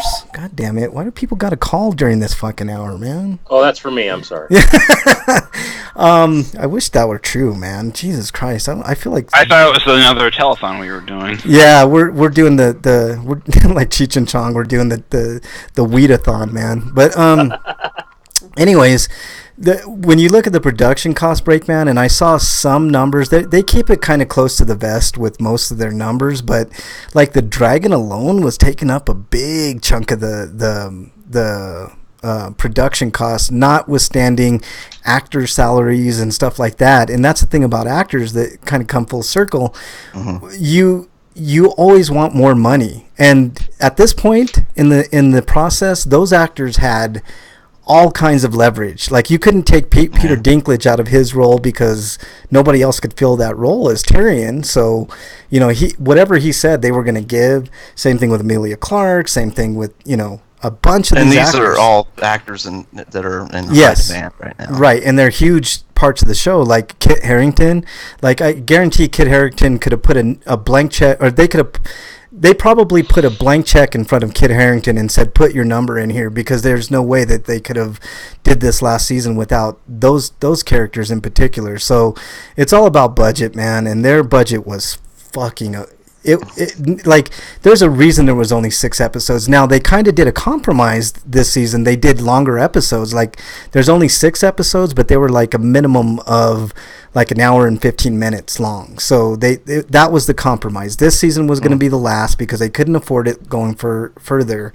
And there's always a deciding point. Well, this is going to be it, guys, because the budgets are outrageous, and we understand that the actors deserve this and that, and it was crazy. It was just crazy. So that's a long and gist of it. But I don't understand the hate for the season. I think it's been maybe not the strongest season, but they had to do what they had to do, and were rushing to do it. So, all right, let's move on. When we do Stinkos, Adam, we always counterbalance it with Sweetos. So here is how we introduce Sweetos. Dude, what does my tattoo say? Sweet! Sweetos of the week. All right, Sweetos of the week. Breakman, do you want to start with your Sweeto so we can? Yeah, mine. If you've never been on Twitter for a while, they tend to like kill people and stuff like that. Well, this week they killed Ric Flair, who was rushed to the hospital with like medical emergency and stuff like that. Mm-hmm. He is still very much alive. So yeah, but you mean they like to all pretend that he's dead? Well, it's basically like it was spreading that Ric Flair was dead. Yeah, he's definitely not dead, but there was some type of real emergency. I still don't know the details. And on it's just terrible, like that somebody's dealing with an emergency like that, and for others to like start trending that some guy's dead. Right? Yeah, for sure. Not just for a celebrity, but for anybody in general. That's like, yeah. What the fuck? Like they're fighting for their lives, and you want to like, hey, they're dead, everybody, they're dead. Yeah. All right. Any other Sweetos break? There's one, but it's more for next week. Okay, I guess we'll hold off till next week. I could go ahead and spill it. It's all right. Go ahead. Man. Next week will be Breakman Day. So everybody can go ahead and start celebrating. Oh, that's right. Next week.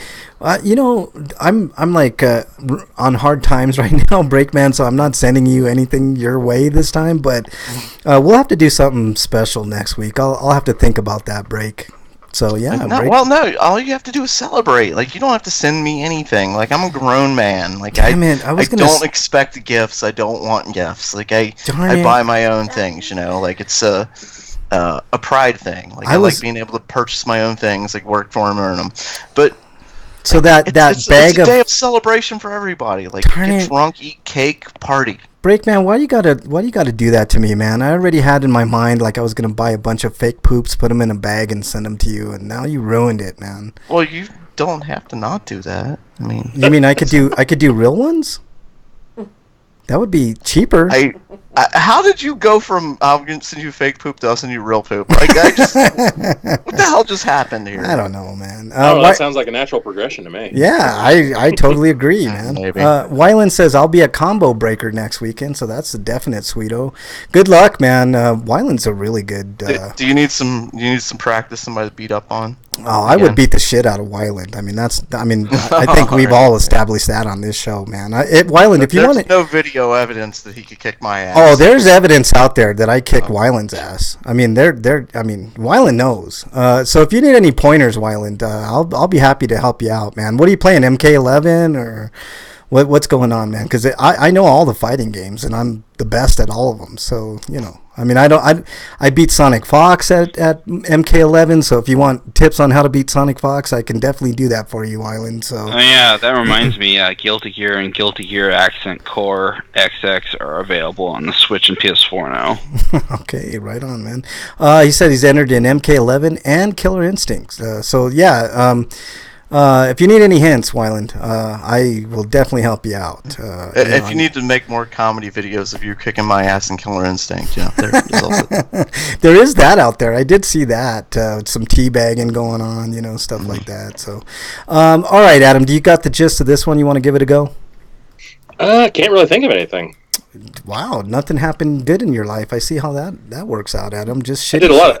I did a lot of sleeping this week. Well, that's definitely a Sweeto. That counts. Do not underrate sleep. The sleep Sleeping and cleaning out my email inbox after I got back from Minneapolis. Perfect. That works. That's definitely a Sweeto of the week. All right, Eric, your Sweeto. All right. I got two, and good bit of news after all that anti-abortion nonsense. The House of Representatives voted 236 to 703 to pass the Historic Equality Act, which explicitly confirms that discrimination based on sexual orientation or gender identity is unlawful discrimination based on sex. That is excellent, but now does it have to go to the Senate to pass, or what happens now, Eric? Because I'm unclear on it. I have to actually read the article, but that was the gist of it. If it has to go to the Senate, you can pretty much be assured that they'll shoot it down because the Senate right now is led by. It says right here. It says, "Look forward to working with Senators Jeff Merkley, Tammy Baldwin, and Senator Booker to secure passage in the Senate." Oh wow! Okay, so it might pass in the Senate. That's it's really cool, man. If that happens, that'd be really cool. All right, what else you got, Eric? The other one is that Kansas Supreme Court has decided to protect Roe versus Wade. It says, Kansas Supreme Court, abortion now a constitutional right in state. I guess better late than never, but says this is from KSNK or NT.com. Court said that the Kansas Constitution gives women the right to make their own decisions regarding their body, so they're upholding Roe versus Wade. Okay, that's really good, and that's unusual coming from the conservative Kansas, just to the east of Colorado, man. Those people are whack in Kansas, man. I used to work at a dispensary, and we'd have the people coming over from Kansas and Nebraska and all these conservative states buying up weed here and bringing it back, probably to resell or whatever, because those states But this is important because this means even if Roe versus Wade were overturned, they'd still uphold this. Well, that's good. I hope more states do that. But well, a lot of these states, the people who are fighting this, a lot of them are saying like, well, we're doing this to give back the states' rights. Like, that's one of the arguments I've heard. Like, this is being like, we're taking this power out of the federal government and we're giving it back to the states. So it's going to be like alcohol laws and stuff. Like, some states you'll be able to go and get like you can get an abortion and you can get like up to like right before you're about to give birth, and then some states you can't get an abortion at all, and then some states you can get it after like or up to 20 weeks or something. Like, that's the way it's going to be. Like, it's these idiots are trying to get. Yeah, it's whack, man. I mean, I see. I mean, their goal is to get rid of it, but that's not going to happen because different states are, like you said, Kansas just voted to approve it. So it's going to be every state, depending on where you go. It's like maybe you can get an abortion here, maybe you can't. I think it's insane. The most disturbing one of all, I believe, is the one in Georgia, because that one. Because if you go get an abortion in another state, you'll still be charged. But my thing is, how are they going to know that? How are they going to know you go to another state to get an abortion? Isn't there doctor-patient discrepancy or confidentiality? Yeah, that's really weird. Discrepancy. Yeah, there's definitely discrepancies. You're turning into I don't know how they think they're going to enforce using the wrong words. Yeah, the enforcement is the thing. What are they going to do? Wait, I need food. What are they going to do? Like, determine somebody's pregnant and then follow them to the border of the place and then wait for them to come back and see if they're still pregnant? The enforcement on that is really weird. If somebody else finds out and they want to report you that can't. I guess. Well, that you could just deny it and say, "Where's your proof?" Are they going to treat it like a don't ask, don't tell thing? Man, those the states thing that gets me is they're also making miscarriages punishable. And that's how the hell do they justify that? Man, I think it's just a ruse. I think there was another ruling. It wasn't Roe v. Wade. I don't think Roe v. Wade is. I don't think that's the ultimate goal, because I think Roe v. Wade is pretty sound, and I think even with the 5-4. Or is this just a smoke screen to oversee some other nasty shit they want to do? It's a smoke screen, man. There's another ruling that I think they're really going after, and it was more along the lines of what Brakeman said. They want it to be more of a states' rights thing, and I don't understand. This is a very awful precedent to set for any state, and especially we're going to choose which states get to control women's bodies. Yeah, in New Mexico, you're our bitch, women. Right. Or in Ohio, you're our bitch, and then over in California, women, we don't own you. You can do whatever you want with your bodies. It's insane. It's completely insane. Well, speaking of insane, actually, before I get to the free for all, my sweeto is just real quickly. My girlfriend Bernie yes, I call her Bernie, is back from Phoenix. So she's actually sitting right here. You want to say hi, Bernie? Okay. Hi. So she's back. So that's my Sweeto of the week. We're now. Do you still have time, Adam? Can we still continue a few? Yeah, I can hang out for a little bit longer. Okay, cool. Oh my God, it's 9:00. We're just on Sweetos. Holy shit. Yeah, I know. So we're gonna move on to free for all, and this week's actually let me just do this first. It's a free for all. Little baby. Yeah, it's a free for all. Wow. Suck it. All right, this week's free for all. Speaking of insanity, what are we in a constitutional crisis? I know I mentioned this before, but I never really put it in free for all. Our president is an absolute wackadoo. I don't think that's a stretch. Does anybody disagree with that? Adam, do you have any differing views on that? No. Okay. No, I do not. Okay. I was just making sure, because some people, He admires dictators.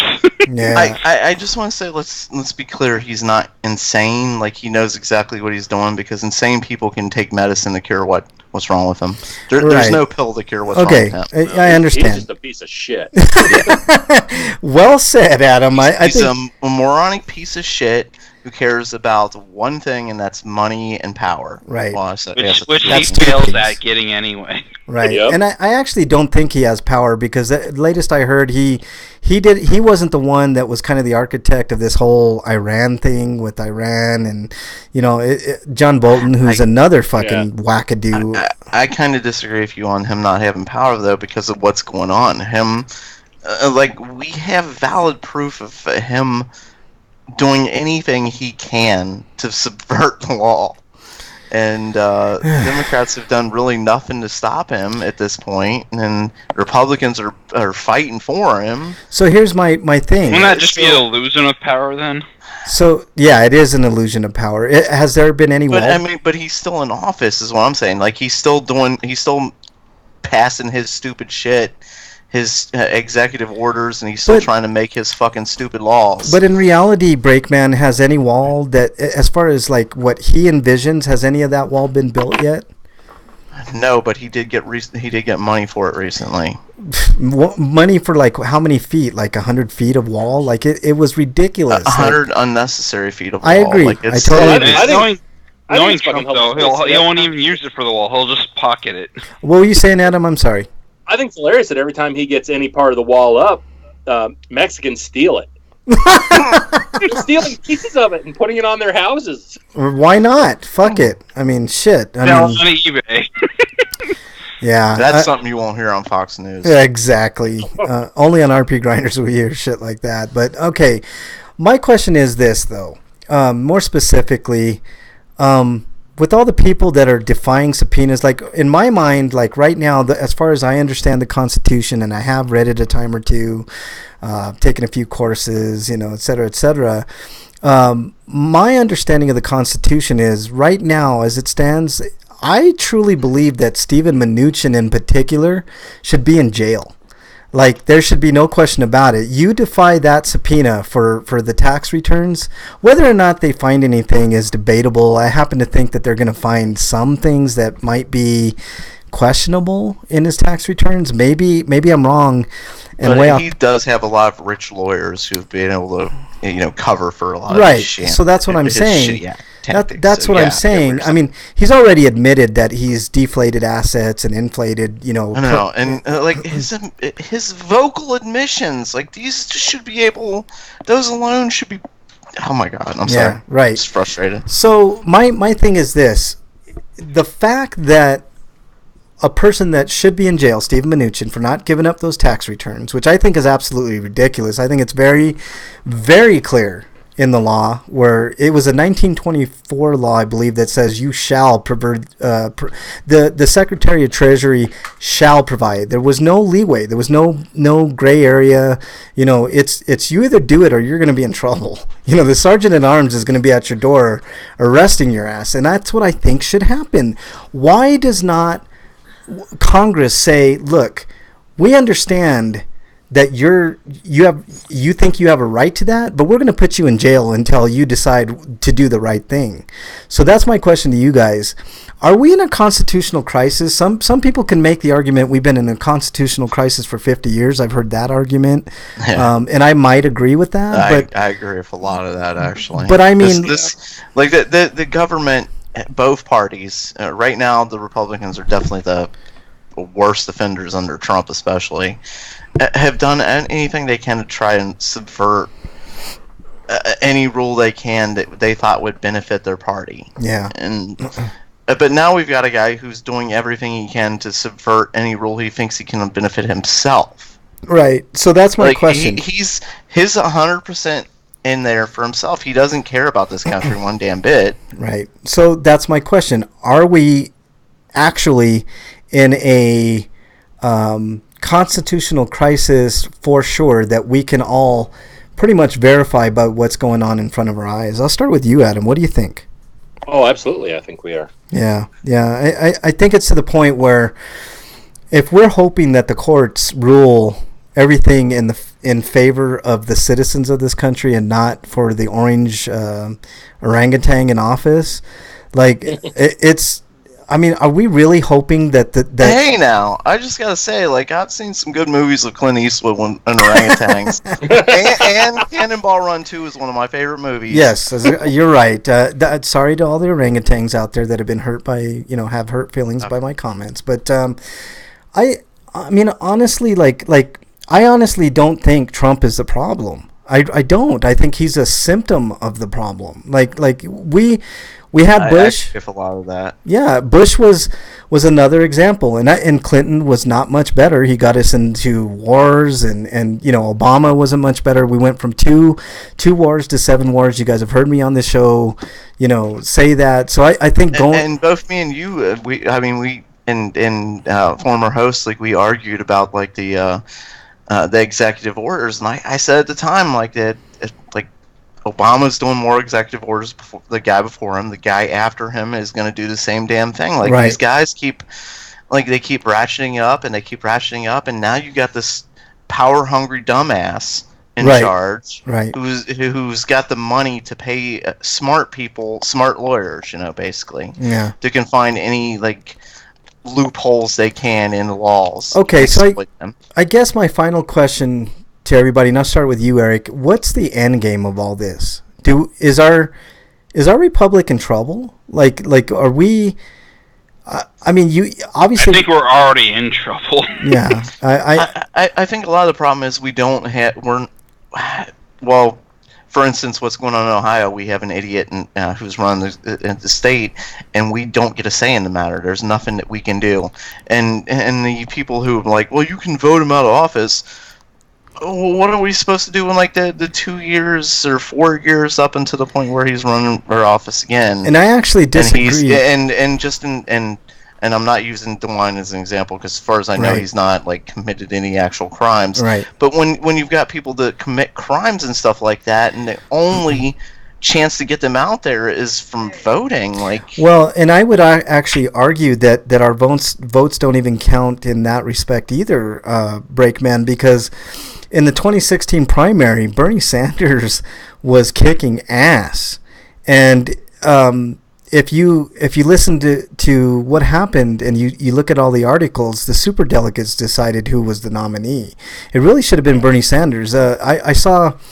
I'm not a huge Michael Moore fan because I think he edits things kind of skewed, obviously, one way. But there was an interesting point in that documentary that he did about the election where West Virginia, you know how they do the DNC convention, and a representative from each state will say, the state of West Virginia, gives the nomination to Hillary Clinton, and everybody was all happy. But there was a small sign in the background. Bernie Sanders won every single county in West Virginia, and he got 0 superdelegates from that state. And I can't help but think that he was robbed, and I can't help but think he's going to be robbed this time around with the superdelegates. I mean, if you look at the news, they've skewed the polls to say that Joe Biden is ahead. And by the way, Joe Biden is not even close to being Obama, which is not saying much because Obama sucked.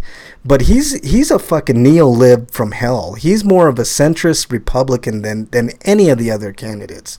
So, if you want more war and you want, things of that nature, then I guess Biden is your pick. But, man, I can't stand Biden. And Bernie's running again, and I hope he wins because he seems to be the only honest actor. I mean, I guess the argument could be made maybe for Elizabeth Warren or, a couple others. But I think the clear choice is Bernie Sanders. We need the exact opposite of Trump. And the only person in the race that even, compares to being the opposite of him is Bernie Sanders. Everybody else is a centrist fucking hack for the most part. And can I say, if you say stuff like that, you get attacked and bombarded. And for instance, I said Nancy Pelosi she's weak and she's not going to stand up and fight. Obviously she hasn't. What did you say that was untrue? Exactly, and I got bombarded. No, she you just hate women and stuff like that. No, it has nothing to do with that. I'm saying that she isn't gonna fight. He has committed so many offenses, and I got her overall point that she wants the other side to join them. But when it became evident and clear to everybody on the planet, the other side is not going to help. Why is it? You have to ask yourself this question, guys. Why is it that Democrats always have to work with Republicans, but Republicans never have to work with Democrats? Is it because maybe the system's rigged so that the status quo is always the same? Or is it because they're actually honest actors and they're not beholden to donors? I mean, that's the whole thing. That's why, Breakman, you and I, and even Eric, we all agree, money is the biggest problem in politics. If you could get the fucking money out, you would maybe have at least more than what we have now, some honest actors in the system that would vote the right way and do the right things and say the right things and actually follow through. You know what I mean? And people that aren't going into office to make money. Right. I mean, there shouldn't... career politicians should not exist. No, they should. It should be a term of service, and then they go the fuck home. Yeah. Yes. Term limits for everything. And everybody should have term limits for everyone, and get rid of congressional pensions. Oh, that's a hell of an idea. Good one. Very good. Lifetime appointments for Supreme Court justice. That's another bullshit thing, man. I mean, the country can never change because if you have a Supreme Court that's 5-4 in favor of Republicans, of course the majority of cases that they see are going to be voted conservative. And I also think that we should get rid of labels, and I don't think we should have a two-party system anymore. I don't think it's working for anybody. The two-party system's never worked. It doesn't work. It's not working. People are pissed. 70% of the country wants Medicare for all, but all you can hear from pundits on TV and politicians is, oh, well, we have to be incremental about this. We can't shock the system. People love their private health care insurance. I have never once heard of somebody that loves their private health care insurance. No. Not one fucking time. So why are they keep blowing smoke up our asses is the question. It's like if we don't bust this system down now, it's never going to be fucking busted. And I think we got a very good prime opportunity, and I happen to think that the DNC is going to do the same fucking thing it did last time and screw Bernie out of a fucking nomination when he's the clear Biden. Oh, God, Biden. If you look at the polls that they put out, they're laughable because they don't include people under 50, and supposedly Biden's winning by 20, 30 points. That's fucking insane. These people. Well, I'm telling you now, unless Biden does something completely stupid, like the DNC which he does, be pushing hard for him. No, Biden always does. He's got a history, Breakman. I don't know. I know, but he has to do something beyond Trump stupid is what I'm saying. Just hold his beer for a second because he'll get to it. Hold his old duels. Yeah, hold his old duels because he'll get to it. But I don't know. I'm hopeful, but I'm not. And then another thing that pisses me off is the Electoral College, because one person, one vote doesn't mean anything. It means jack shit in an electoral system, man. It really does. 2 of the past 4 fucking presidents have been decided by the Electoral College and not by the popular vote, and that to me is absolutely atrocious. And people argue, well, you got to give the people in the rural areas the same opportunity to vote somebody in as the cities. And I'm like, no fucking way, man. My vote. No, you don't, because dirt doesn't vote. Right. That's exactly right. I just think it should, your vote should matter. And a popular vote should matter, but I also think that we shouldn't have just 2 candidates to choose from. That's absolutely insane. It should be 4, 5, 6, 7 candidates, and then I mean, let's see. But there's the primaries leading up to that. But at the same, but that's another. Even there's still like 7 choices. There's still like 7 choices like between 2 parties. Right, that's the whole thing. Yeah, like we still need like more parties. How about when we do primaries, we take the top 3 from each party? If you want to do a 2-party system, how about we take the top 3 from each party and then go from there in the general? That would be interesting. I'd like to see that because I know Bernie Sanders would definitely get in then. There'd be no excuse then. You couldn't. The 2-party system has divided this country for far too long. Yeah, I totally agree. And it does with most like democracies and republics. Like, there's like, for instance, in England, it's the Tories and the other ones.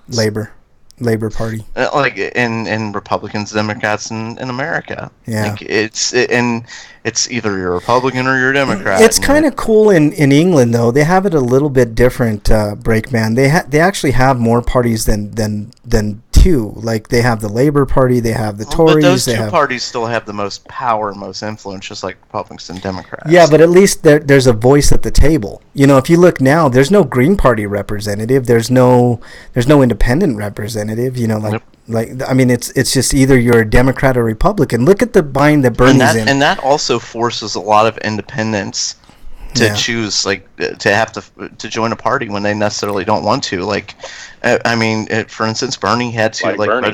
Yeah, right. Exactly. Right, exactly. I mean, there you go. I mean, all right, guys. I think that's going to pretty much wrap it up. I unless you guys have anything else on the matter. Do you have anything else before we end the show? Everybody's getting hungry and ready to end the show. We gotta end the show on a happier note. I know. It's just like Food Quest is a good quest. Yeah, Food Quest is definitely good, man. Yeah, I know. There's no real good answer, and we didn't answer it properly in this segment. But that's why we do this show on a weekly basis. Well, let me get back to the World of Worlds. Like, so this is based on like the original World of Worlds, like not like the remake movie and stuff. It's a direct sequel to the original World of Worlds. Because I love the original novel, like with the tripod aliens and such. Yep. Not what the. And I do like the movie. Like, don't get me wrong. Like the original World of Worlds movie, I really love that movie actually. Oh yeah, that's a fun one. But yeah, no, it's 15 years after the original invasion. It takes place right on the eve of World War I. So like the assassination of Franz Ferdinand is in there. I had to research that extensively. Oh, you mean the band Franz Ferdinand? Even after like the invasion of aliens, like that the country would, or that the world would still progress to the point where an assassination would still change everything, leading to war. Yeah. Well, and it's a problem in the movie and the book because you've got these different nationalities fighting for this this armed force called Ares that are supposed to be a global defense force, but they've got all these tensions at home and they've got all these prejudices that are kind of tearing Ares apart from the inside. And when the Martians come back, they've got, they've received orders to go home to Europe and prepare for war. Well, who do they prepare to fight? Each other or the Martians? Yeah. Yeah. I mean, that's just insane. But if you think about it, the way the world is, it's probably how it would actually happen too. Yeah. I mean, instead of we got these invaders from another fucking planet who have technology that's far superior to ours coming to destroy us. But yeah, we're still gonna fight. I'm so glad Adam included the assassination of the band Franz Ferdinand in his book, man. That's really really you're good. a dick. They're great. Right. Yeah, I know. I'm not saying it. I'm just saying. It's kind of funny. I learned a lot more about World War I while researching that book than I ever did in high school. And I had to read so many accounts of that assassination because there's a lot of conflicting accounts. So I had to try and put together the most common threads to make something cohesive. Yeah. I mean, there's a reason why Franz Ferdinand called their song Take Me Out, So, I mean, that's, Damn it, Frank. Did I ruin it, man? Trying to have a serious conversation. You just great derail band. everything. I'm just saying, it's a great band, man. People, Frank. You're turning into me. I'm just saying, it's a great band, man. I mean, the fact that Adam took time to actually include Franz Ferdinand. I didn't know there were like different theories as to the assassination of Franz Ferdinand. Frank's so old he probably assassinated Franz Ferdinand. He did it himself. I may or may not have been there. I'll confirm that. I was gonna say, where were you when the Archduke was assassinated? Huh? See, nobody can prove a thing. You can't prove that I was there or not there. So there you go. Like I like. Or maybe Frank is Franz Ferdinand and he faked his own death. Oh, even better, man. That's even better. Shit. All right, so I knew it all along. So real quickly, I didn't get a chance to talk about Birthright, Adam. Birthright's another series of books that you're planning or doing. I know you did the first one, Birthright, the Temujin Saga. Right. Yeah. So is that more of like a Halo type book, or what is? You know, I keep getting that because the artist went with green. The armor was supposed to be silver. Okay. And when he came up with that art, it looked so good. I didn't argue. It looks good. Yeah, I was gonna say, just for my sake, you go if it's Halo. Just for me. Right. But the basic I'm the guy premise who of that, plays a lot of Halo. Basic premise of that story is that aliens have stolen the body of Genghis Khan and cloned him to create the ultimate warlord, and they're testing him out here on Earth. And if he manages to do a good job here, then they're going to have a galaxy-wide implementation of their program. And because of galactic politics, the rival alien regime can't act against them directly, so they decide to start their own little experiment with a human child to combat the clone of Genghis Khan. Yeah. And he's got these 3 shape-shifting alien bodyguards from the planet Replodia who are just snarky as hell. And I love them. Yeah. Samo and Lamada. Damn aliens always want to use us like chess pieces and shit. God. Right. Yeah. Yeah, I mean, these authors... We're more than that, you aliens, stereotyping us with your bullshit. Yeah, the book's got power armor, killer robots, martial arts goodness. Birthright's a lot of fun, and as soon as I'm done with Weller 2, then I need to start working on the second book in the Birthright series, which is going to be called War Machines. When's Weller 2 coming out, speaking of? I'm halfway through writing in the first draft now. I'm hoping to have a draft done before Christmas, and then I'll start the cover art and editing process. So hopefully late winter, early spring, I'm hoping. All right. Sounds good, man. I'm a notoriously slow writer, unfortunately. As all writers are, man. I've interviewed a lot of authors over the year, and it's always a slow go, man. I mean, sometimes it takes me forever to even think about what to write for a review. Yeah, I've said it many times with game development. I prefer them take their time and get it right. Yeah, then rush. We'll never remember, and then I mean, at the end of the day, we'll never remember that the game was delayed. You're right, right. Like, you can delay a game like 5 times. If the game is awesome when it comes out, we'll fucking forget about delays. You know, you're right. I'd rather put out a good book than put out a book every couple months and have it just be full of typos and just shoddy writing. I mean, I want to do it right. Right. All right. Well, this is the point in the show that we usually do our plugs, Adam. So why don't we let you go with your plugs? What do you want to plug? All your books and maybe your website. What else you got? You can find all my stuff on adamjwhitlatch.com. Everything, all my books are in paperback, Kindle, Kobo, Nook, iTunes, Google Play. They're all available on those electronically. Birthright, Weller, and Vengeance from My Valentine are all available on Audible. Oh, nice. And I highly recommend the audio version of Birthright. It was done by Jeff Hayes, an amazing voice actor. All right. And he didn't just do a narration. He really did a performance on it.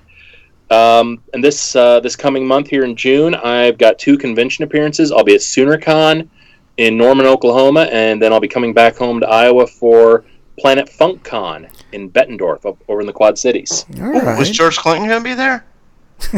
George Clinton. No, unfortunately. I'm just sorry you critic is the big guest there. I'm just sorry you have to go to Oklahoma, man. I've been there a few times. Well, you said funk. I want to know more. Like, right? It needs more funk. No, I'm kind of excited about Oklahoma. I've heard SoonerCon is a really good con for books. It's a huge reader convention. I've got a couple friends that sell there, and my assistant who went with me to Minneapolis this past week, she's from Oklahoma, so she's gonna take me around, show me the sights, and she said she's gonna show me what real Mexican food is like. Oh, well, yeah, I mean, for that, you have to actually come to places like Denver and, Texas and maybe Oklahoma. I think there's a good contingency of people there that can do it up right for you, my man. So, right on. Yeah, that's good stuff. Anything else, Adam, you want to plug before I get on to the other guys? That's all I've got in the works right now. All right. Breakman. Well, I'm disappointed in you. We have a guest, and I'm sorry, I don't mean you, Frank. I'm disappointed in the people who didn't write at Breakman with your or at RPGrinders with your Dear Breakman questions. Like, what the hell's going on? I thought we were saving the world one tweet at a time, people. We usually have a lot of relationship advice questions, Adam, so that's what Breakman's all bummed about. We didn't get any I give the best advice. Like, if you're a white person, finger in the butt, and cops are asking you questions, always blame the minority. Well, I was the best advice. It's solid. I was referring to the ones where you usually say a finger in the butt works wonders. Well, yeah, those are good ones too. Yeah, that's sound advice. Right. I mean, when in doubt, finger in the butt. I mean, it works. Right. All right, Break. Anything else? No, that's it. All right, Eric, you're up. Eric, are you there? You can. Yeah, I had to turn my mute off. Okay, sorry. So, you can find reviews I've written for games on sites like BostonBastardBrigade.com and TotallyGN.com. I've got a review of Song of Memories on TotallyGN, and I've got, I think that's just it for this week, actually. All right. But, I do have a review of Katana Zero up on on Boston Brass Brigade. But, hopefully I'll have another one up of 428 Shibuya Scramble tomorrow. I was going to do it this morning, but then I ran out of time, and then I watched a video that took forever, so I didn't have time to do it for the show. So just doing it first thing in the morning. All right. Along with Nelke and the Legendary Alchemist, Altelier of New World. You've been a busy man, Eric. I mean, you're always busy writing and reviewing and all kinds of stuff, and we appreciate you for that, man. Anything else, Eric? There's also Patreon. So if you read my stuff and you liked it and want to support me, as little as $1 would help me go towards buying either more games so I could review or better equipment and maybe better software for recording so that when I do my own standalone tests and all that, but for recording and editing and all that type of stuff, a Mac is invaluable. But all right. Yep. Yeah. Anything else, Eric? Other than that, have a good weekend. And next week is the weekend before Memorial Day, so hype. I'll probably just mention that again next week. But hype. If you're curious, you can check out that Aladdin live-action movie.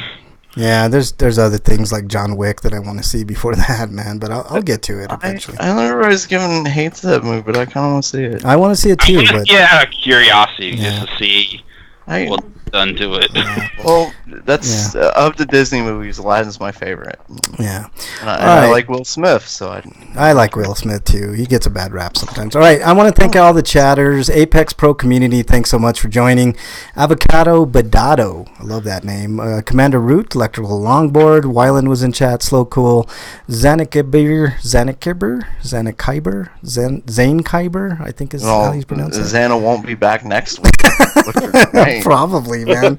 Butchered that one up. I know MXT was in chat. Thanks, MXT, for showing back up for a change, you son of a bitch. I think I exiled him, so he just must have taken it literally and just left, man. So, anyways, definitely want to thank Adam for joining the show, man. Appreciate you sticking around a little extra to have fun with us and talk about your books and the upcoming game. When the game comes closer, man, you got to be back on so we can talk about it more and, you know, the progress and all that type of stuff. Or we could see you before a couple of years from now. No, I'm just kidding. 2 to 4 or 5 years or whatever, man. But definitely keep in touch, Adam, and anytime you want to join the show, feel free. We're, you know, always open to having you back on the show. It was a real fun time. So really appreciate you taking the time to joining us today. Really appreciate it. Yeah, thanks, guys. It was fun. Yeah. All right. Let's see. You can find me on Twitter at Frank Branches. And if you want to add me to your gamer tags on your systems of choice, it's all RPGrinders. So whether you have the Switch, the PS4, the Xbox, I'm RPGrinders. And mostly I'm on the PS4, but I will occasionally play the Xbox and the Switch. So, you know, just add me. I'll get to you eventually. So thank you very much for that. And other than that, have a safe weekend. You know, stay safe this weekend, everybody. We want to see you back here next week. Until then, we are out. Thank you. And our guest doesn't know this, but we never let this theme song go in the right. Yeah, we always interrupt the theme song at the end. and Breakman has cowbell that he didn't play this whole time, which I'm surprised. Oh, there's the cowbell. I got a fever. Prescription is more cowbell. That's right. One of these days I will learn to do the cowbell on. That's right. I guess I'm really All right, chatters. Thank you guys so much out in Chatland. Really, really appreciate you joining us live. Tell your friends. Or killed by Mrs. Breakman, one of the two. Yeah, pretty much. All right. Every time I bring out the cowbell, I think she murders me in her mind. Yeah, one of these days you're just not going to show up at all, and I'm going to be wondering, be like, because the cowbell did him in. That's what happened. All right. Thanks so much, chatters. Really appreciate it.